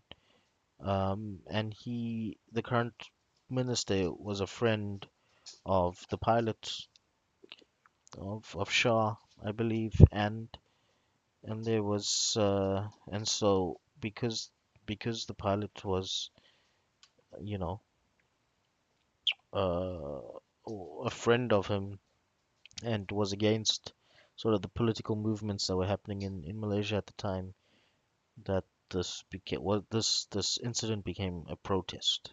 Okay, and so that he basically took the plane offline flew it back, and that he was in communications with Malaysia, like that they were actually speaking to each other. Um, all of this is highly speculative, right? But this is um, the rumors, I guess, on the ground in Malaysia. When if people are, or when they interview people about this MH370 and what people think about it in Malaysia, they generally talk about his political connections to the current prime minister, and that it was a protest, potentially a protest, and that the Malaysian government didn't want that to be a thing, right? That's the one thing. So the other thing is, and this is also something I find interesting that ties into maybe why Australia also um, took the lead on this, is that in Penang, right, specifically on Penang Island, right? Is like a region, but it's specifically in Penang Island on this at this airbase. This is an airbase, or at least it is an airbase. I mean, it it it's an airport that is used by, so the Penang airport that is used by the military. And I'm just trying to see if we can spot that base itself, which we can't, ironically enough. There's two hangars. There's one and there's two. And this hangar has one plane, which is a FedEx plane, and it's obviously basically cargo and commercial. But where the is the,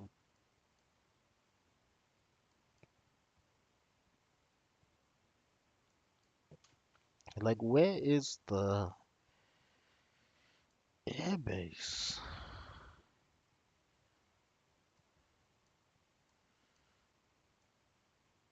Unless it's being hidden. Unless it's unless it's been hidden. I think it's maybe a radar. It could be just hidden. Well, hold a two bunker.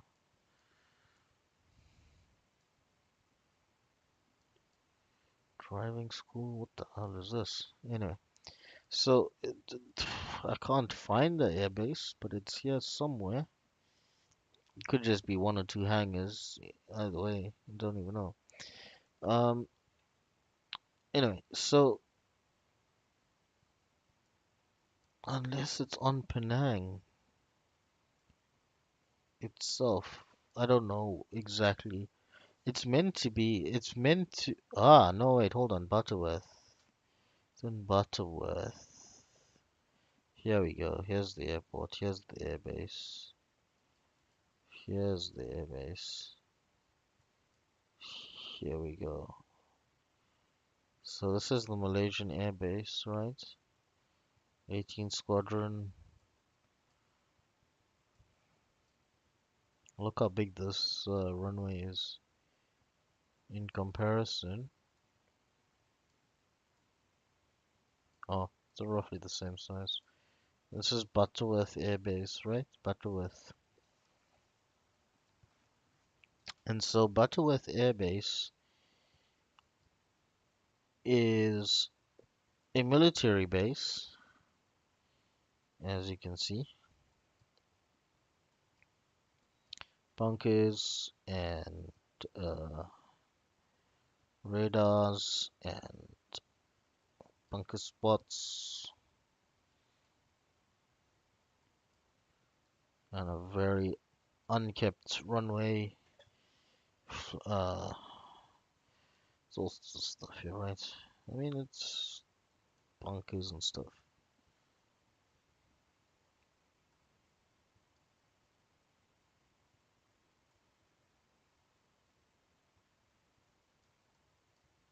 So anyway, what's the story is that this airbase is the holding site for Five Eyes. Now, Five Eyes is the UK, the US, France, Australia, and is it New Zealand? Could be New Zealand. I think it could be New Zealand. So that's Five Eyes.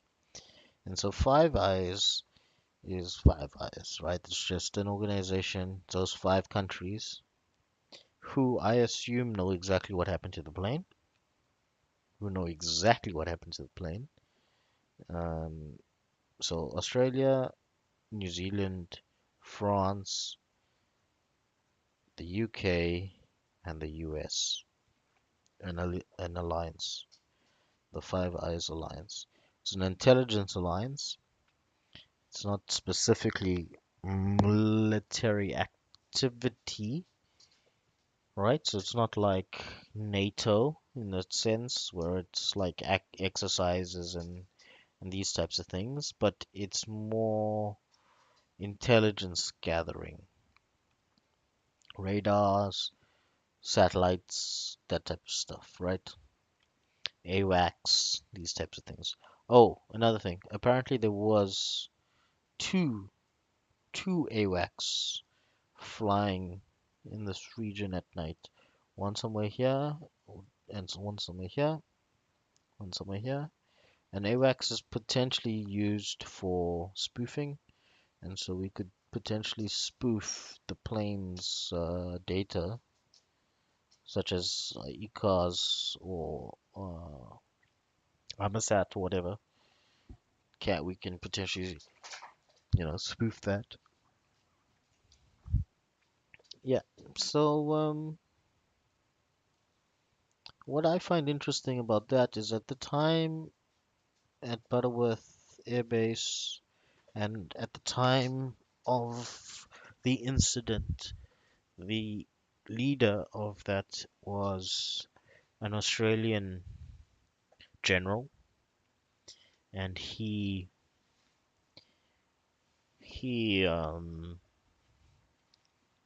yeah, he was running the operation at the time.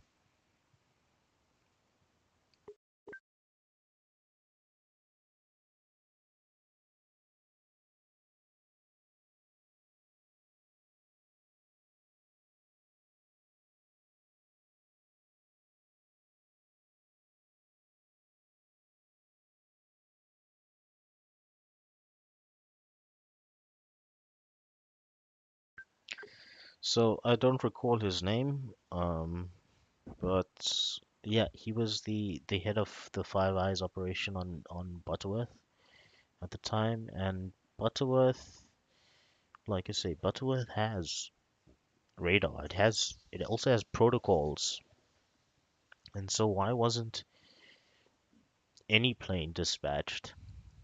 And if if Butterworth is here, right, and our plane disappears here, but is picked up on radar, is picked up on primary radar, and is traveling across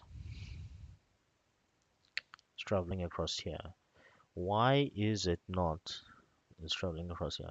Why is it then that no one from and then again, it's also flying towards the airbase. It's flying towards a secure point. It's not like I think that's for me is the biggest sort of red flag in this whole situation is that if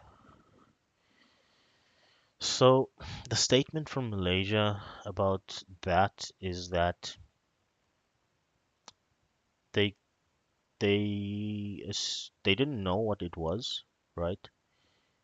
But and when they were questioned about why they did not dispatch planes to intercept this unknown object coming in.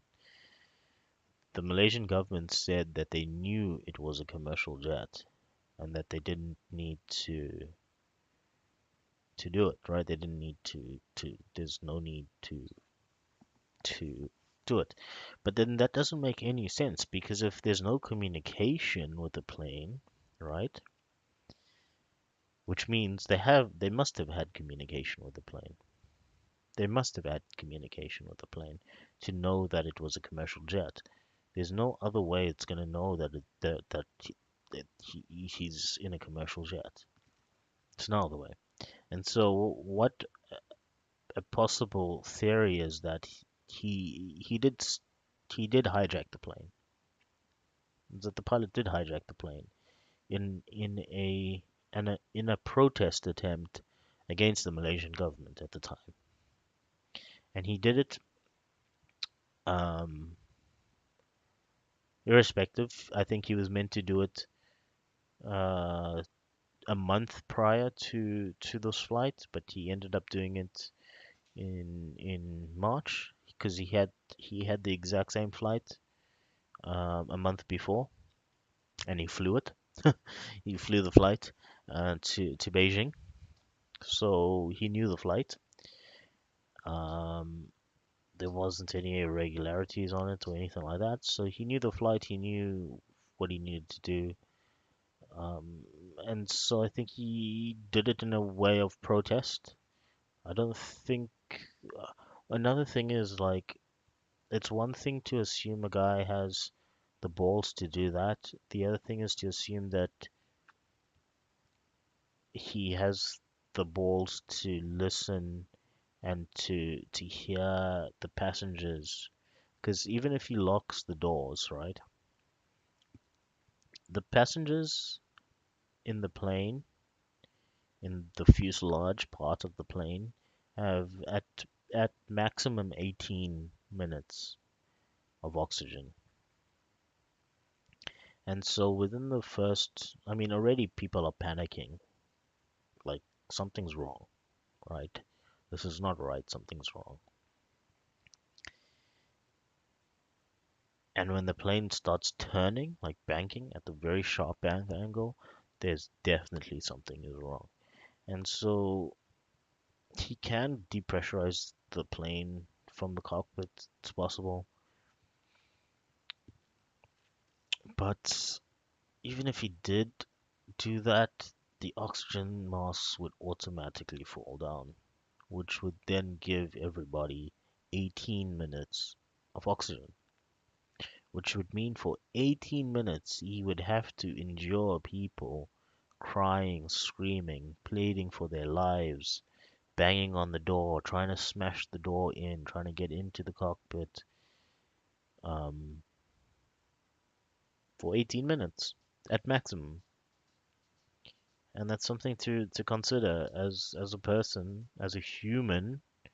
It's one thing to be ruthless and to kill someone, but then it takes another caliber of person to hear or to endure innocent people's pleas. Because if you were a gunman and you went and you shot people and you killed them instantly, you wouldn't have to hear them crying and begging for their lives or any of that type of stuff. Or if you did, if you wanted to hear them beg for their lives and you wanted to have that power over the people, why? What would have psychologically made you already have prestige, you're already loved, and you have students that look up to you, and you have students that have graduated and are like, good pilots. It's not like people hate this guy. It's the opposite of it. People love this guy. So why would he then now have the mental fortitude to withstand 18 minutes of hearing people crying and screaming and pleading, crying to God, praying, whatever it is? I mean, even if you didn't have even if you depressurize, like I say, even if you depressurize the plane and you cut off the oxygen supply to the back in terms of depressurization, because he can't cut off the oxygen supply because when it just triggers and it's automatic.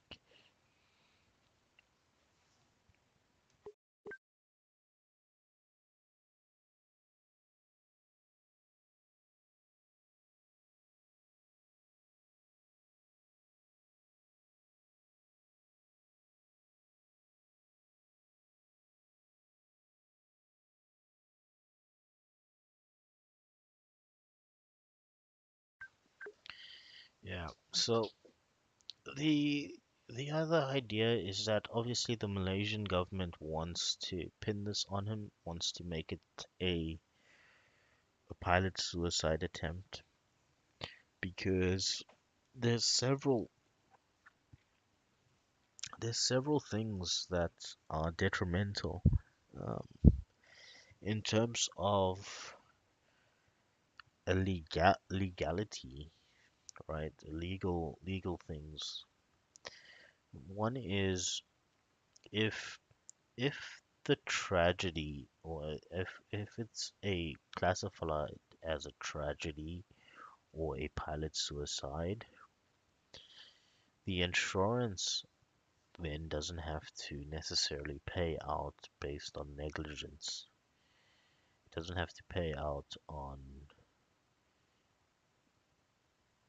um, 250, 260 cases of negligence because the batteries that were installed or the batteries that were put onto the plane in the cargo hold weren't secured properly and were not there weren't any internal controls.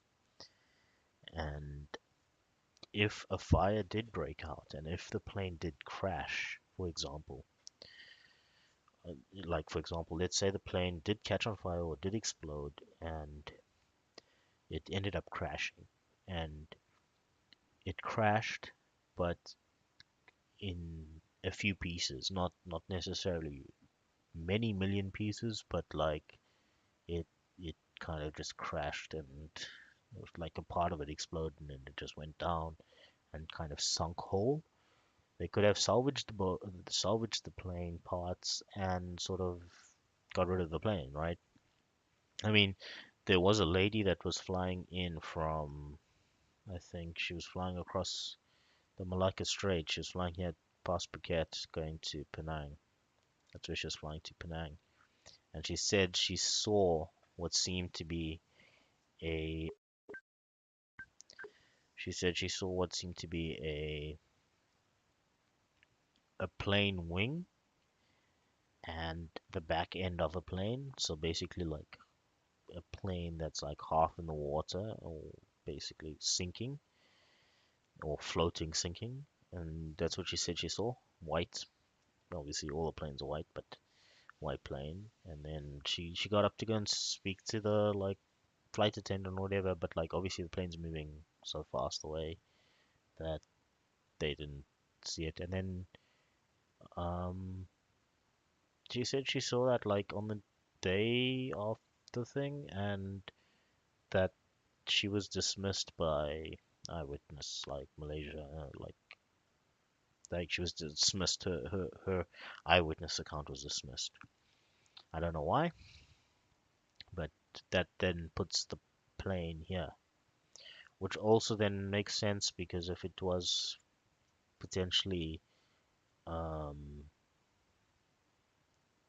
if it was flying and was on fire and turned around and came here and crash landed here somewhere, it's potential that, you know, my thinking is that it's possible the plane caught on fire, he turned around and he was navigating the plane manually. It takes about half an hour to get across here. What dispels that is that he doesn't drop altitude because if there was depressurization based off a fire, it would mean that you need to like go to a lower altitude to get oxygen, but then that also means oxygen goes to the fire, or you maintain altitude, kill the oxygen, kill the fire, and then drop altitude. And so, like, he did drop altitude in Georgetown, like towards Georgetown side, or basically Penang, by only 1K, which means that for half an hour he was flying at basically 10, 10Ks, and that's way above like that hypoxia levels. And I mean, 18 minutes is well within 30 minutes, so he definitely would have killed them, you know. Um, the other thing is that he didn't kill them and didn't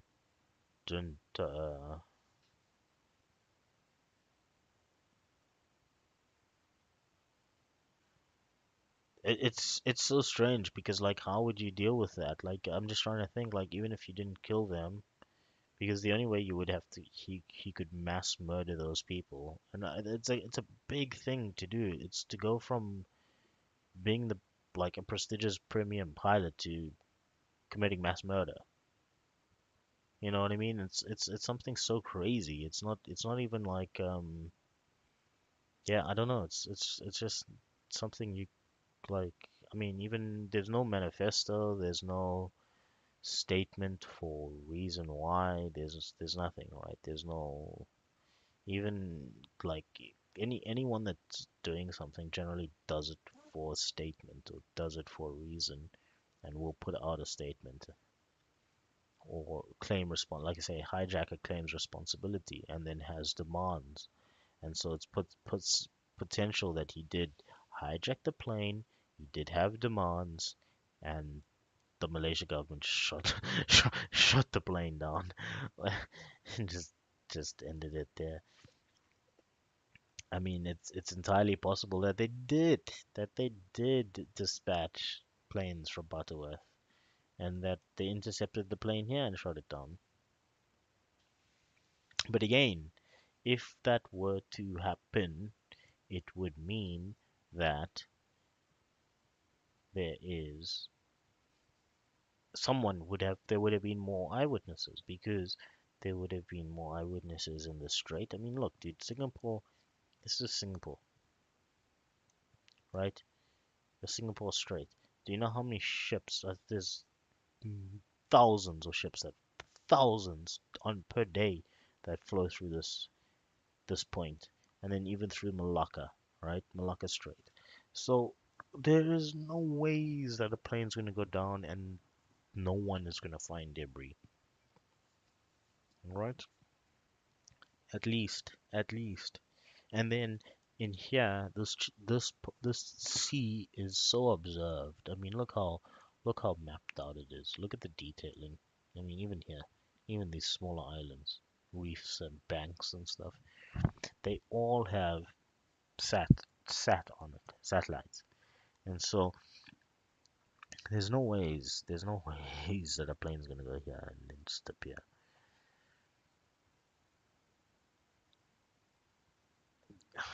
I mean, everything is pointing to a pilot suicide, but then also lots of things are debunking the pilot suicide, and I just don't know. I just don't know which is the truth because even shooting down a plane is.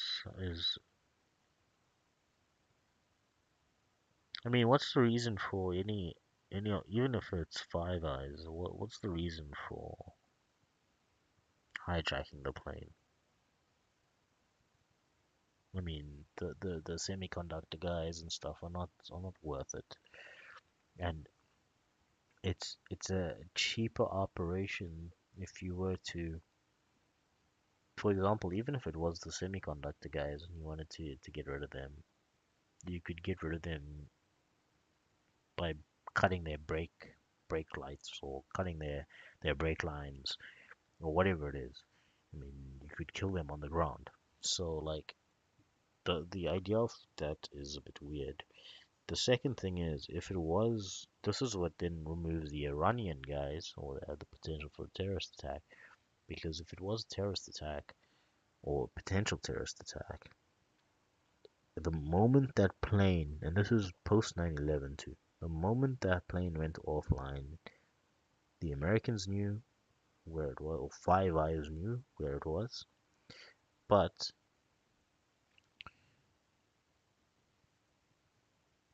the Malaysians would have dispatched planes to intercept it, right? And so this is what dispels the Iranian thing about it being a a potential hostage situation or whatever it is, because they didn't dispatch planes to deal with it. For example, those guys could have taken taken the plane and flown it into the what is it? What are the towers in Malaysia? The Petronas Towers or whatever it's called. I mean, they could have they. I mean, it's a big site, so if that were the case, and there's this unknown plane that's now not responding to you, you're gonna dispatch. And so I think the plane was actually responding to the military, and I actually think this is where the protest aspect comes into play because I think he was speaking, the pilot was speaking to,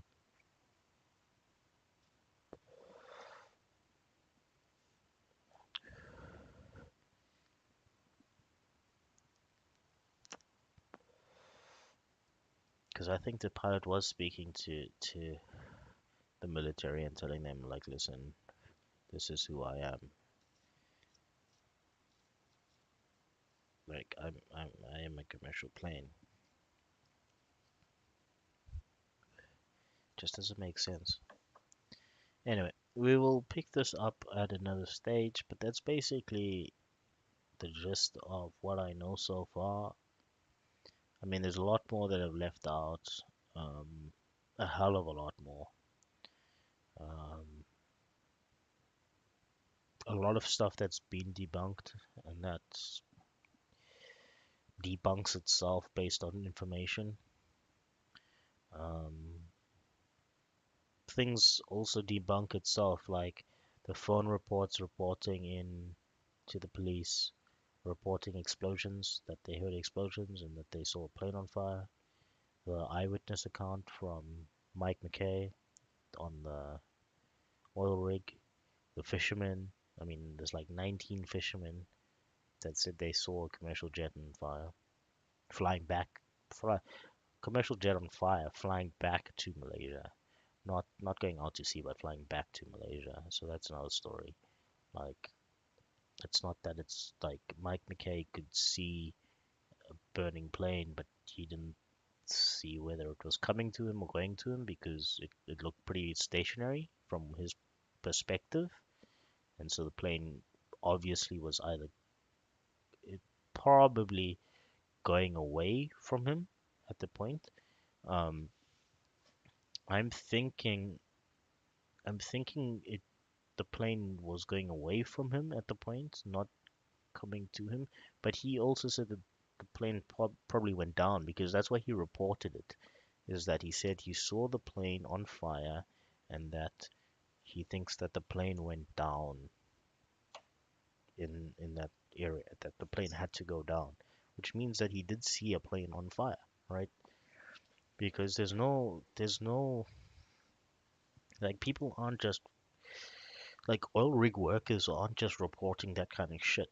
You know what I mean? Like, oh, there's this thing that's on fire. He would have genuinely thought to himself that what he was seeing was a commercial jet on fire, and that this commercial jet was, in fact, going to crash, and that he needed to contact the mainland and tell them, or contact his superiors or whatever it was, like whoever was available. I think he sent an email. And then he also sent several emails, not just one, but several emails. But the one that's the important one is his first one that he sent, right? And he says, look, he sees a plane. Like, I mean, how else? Like, what else do you want from this guy? You know. And this is before. I mean, you got to understand. This is before the news of the plane, right? So he's not chasing clout. So he's not an eyewitness that's chasing clout, where it's like he sees the news and then he's like, "Oh yeah, that's what I saw." You know, like Katie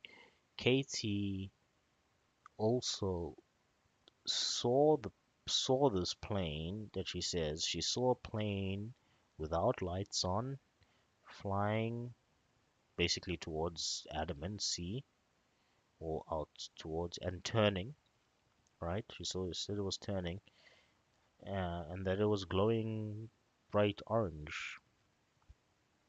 It looked like it had orange lights on it.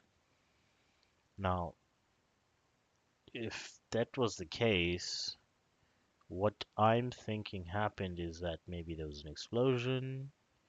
Initially, lithium batteries caught on fire. Pilot turns around, obviously loses communication in some aspect. But then again, this is where it doesn't make sense because if he does lose communication, surely Malaysia is going to dispatch jets because if you are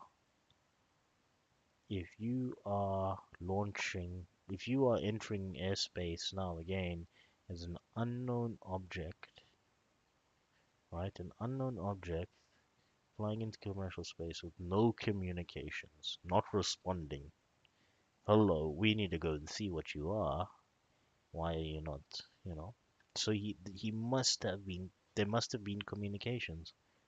There must have been communications. Just to definitely dispel the fact that Malaysia didn't send jets. There has to be. It's either that or that Malaysia airline or Malaysia, based on budget constraints, based on incompetency or whatever else may be, just didn't dispatch planes. And they didn't want to disclose that they didn't do that or didn't want to get involved in saying that because it's a security flaw. At the end of the day, if they say they didn't want to display they let's say they didn't they said, oh no, sorry, we didn't dispatch jets because we didn't have petrol, we didn't have jet fuel or whatever it is, it would be a security flaw for the country, and so anyone who wanted then to attack the country could potentially hijack a plane and then do exactly what they did, knowing that Malaysia won't dispatch planes, for example. And so this is where there's a sort of a mystery, a fine line that has to be played by many countries because they need to protect their national security, their capabilities, what they can reveal in terms of like, okay, this is our satellite radar and this is how far we can see and this and that and that and that, whilst trying to also uncover what happened. In my thinking, it's highly possible that the plane was either shot at or had a fire, breakout, explosion of some sorts, because the eyewitness accounts, multiple eyewitness accounts suggest that it was on fire. The phone calls to police suggest that there was an explosion and a fire. The fishermen, the eyewitnesses.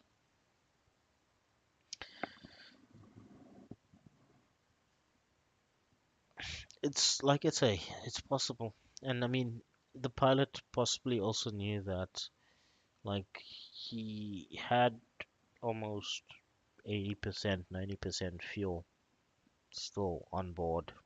So it would have been a major loss of life if, that's where I also think because he has the bay, right? He has the bay, the Gulf, And if he was here and let's say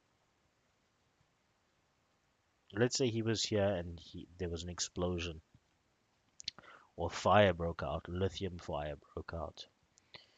Okay, let's say a lithium fire broke out. He then like either comms goes down or he switches comms off because he doesn't know where there's a fire coming from, and he switches power off, right? That also makes sense, right? Like let's say a fire breaks out and he doesn't know that like he knows that there's a fire has broken out, but he doesn't know exactly what's causing the fire, because there's no fuel leakages and you know, there's no errors on the system. It's just there's a fire on the plane. So he switches the power off, right? But then he still is in communication with the somehow he is still in communications. I don't know how it works because some people say that the co-pilot was also in comms with other people, and it's I don't know. It's strange because like say Cathay Pacific said they heard through static because it sounded like it when they say it was through static, it sounds that the plane, because they're using VHF, um, because it was an ATC radio. It's not like radio. It's like near field radio that they were using, and that they said that they heard static on the line, and that they could hear Mayday, Mayday, my cockpit is breaking up, and and that and that they could hear it, but it was like going away from them, if that makes sense. So it's like on the if they're flying away from each other, so they're flying away from each other, and that's why it's very staticky, and it's like on the end of that frequency. Um, it's possible that they heard him on the turn. So when the plane does a 30 degree bank to turn around to go back to Malaysia, it's possible that that's when the co-pilot's trying to get on the radio and speak, to people or whatever. We don't actually know if their power goes out, to be honest. Um, we know that the comms goes out, right? But we don't know. We know the comms goes out, like satellites and stuff go out, but we don't know that the power actually switches off. From the satellite, from the data that the guys have, or at least the Australian Safety Board it says that someone turns it right, like turns it out, but it's possible that the comms part of it goes off and comes back online. Um, again, then then he switches it back on, maybe when the fire goes off. But then when he drops altitude, the fire reignites, and that's when KT sees the fire. And then it's possible that he tries to turn it around and bring it back, and then it ends up crashing very close. But again, what happens is we get okay. So then let's say that's what happens, right? Let's say that's the truth. Then the we get the data from the satellite Inmarsat that gives us the 7 rings, and it's potential that the pilot then, instead of going all the way south, and that's what some people are saying, is that it's potential that he turns it around here, and then he starts bringing it in here, and then he lands here. He's aiming for Christmas Island to try and land it on Christmas Island, and that basically like he doesn't have enough fuel to make it to Christmas Island, and that they crash like somewhere here. And so that's where the next search is gonna try and be. It's like they're trying to like look around here, Christmas Island and stuff.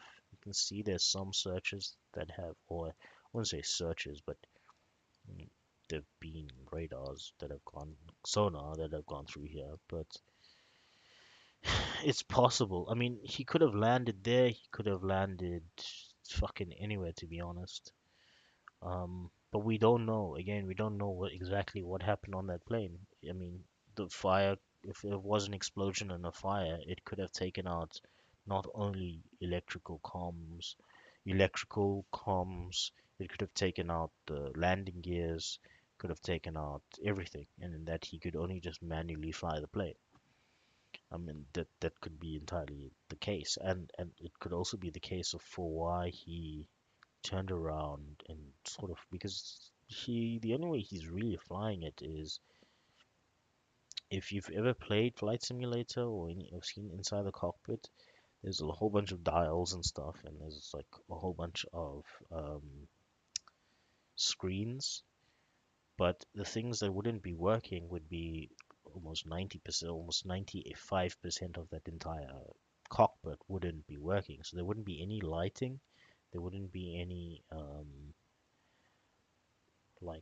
most of the panels wouldn't be on, most of the functionality of the plane wouldn't be working, like things like autopilot and stuff like that wouldn't be working. But then also added to that, the pilot at at that stage would only be flying based off what he can see out the window, right? In terms of VFR, like okay, I can visually see this building or this landmark or that light or whatever, visually see it. And then he would also have, because if he had tried to put out the torpedoes, basically auxiliary power, I think it's called a pug or a bull or something, bulldog or something. I can't remember what it's called. It's basically just comes out a turbine. If he's running off that, he would have basic flight controls. He would have his front panel screen that shows like his altitude, and like leveling and that type of stuff. And that would be it. So he would be flying across Malaysia, looking out his window basically, and then just looking at his altitude and stuff, and just maintaining that, and then literally just holding that for half an hour, just holding that. And this is where I feel bit wary is like, okay, fine, you're flying over Malaysia here. You're flying over Malaysia, and the people smashing on the door or like banging on the door, screaming, you know, to to to to to, to stop what he's doing, to you know lower his altitude or to what the fuck is going on, screaming and stuff. And it it's possible. I mean, it's possible because if we look at the original uh, data from the uh, if we look at what Malaysian radar has provided us, we can see that the plane has taken a little slight sporadic movements, which indicates that it's being flown manually, but also indicates that the pilot left the seat, left the plane at small intervals to do stuff or to do things, if that makes sense, because the plane will it shows that the plane is turning. Like, okay, if the guy's flying the plane's flying, right? And he's maintaining the course and he's got everything set. He doesn't need to keep moving it around. He doesn't need to turn it all the time. He doesn't need It's pretty much just going straight, flying in the air. And so it gives him some small moments where we see that the plane is going straight, but then it starts going to like a different angle or whatever, and then you can see that it's being recorrected back to what it's like positioning, and he's trying to maintain that he's being as close as to the border as he can. The thing what also I find very interesting is that without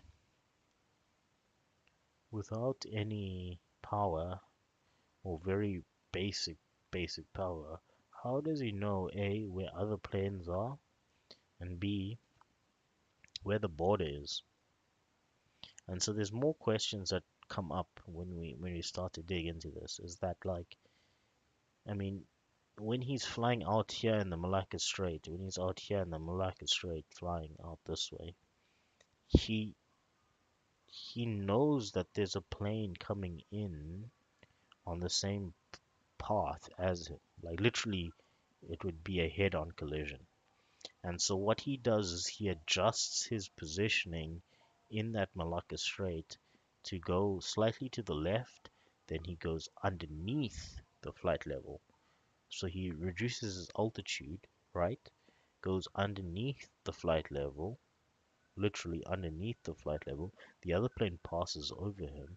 He then comes up on the right side of that flight path, right hand side of the flight path, increases his altitude, and then makes a left turn out into the Indian Ocean, and then follows existing flight paths.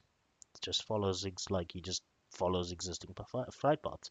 And what he's trying to do is he's just trying to mirror existing flight paths, not to be picked up by anything or unusual by radar or by thing, right? But where I find it the most unusual is the first half of that flight. It's like fine, the Malacca Strait part makes sense. Like after he passes Penang, he's trying to blend into the flight paths. He's trying to blend in with the other commercial planes. Just not doing anything crazy, staying close to the flight path as possible, and just yeah, not doing anything that would attract too much attention, either from ATC or from the military.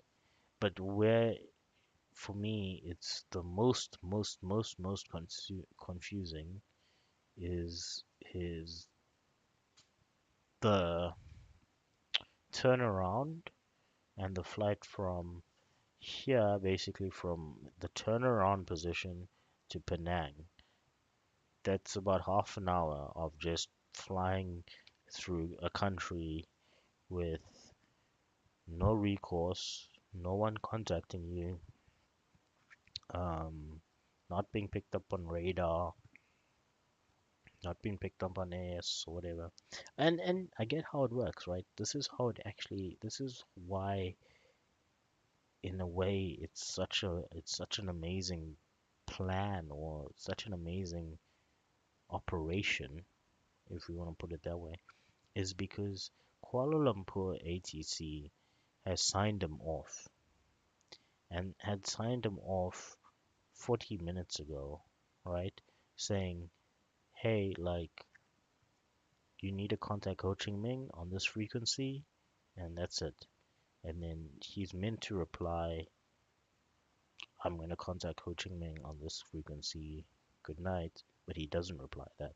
And Kuala Lumpur doesn't follow up on that. And and that's a thing, right? So Kuala Lumpur doesn't follow up on that. They just leave him. And he signs off and he's gone. And then he's gone. Like Kuala Lumpur doesn't even need to consider him anymore at all. And so because his AIS is off and he's not basically showing who he is, no ATC can see him. And so he doesn't appear on ATC radars because he's not sending his frequency to the ATC.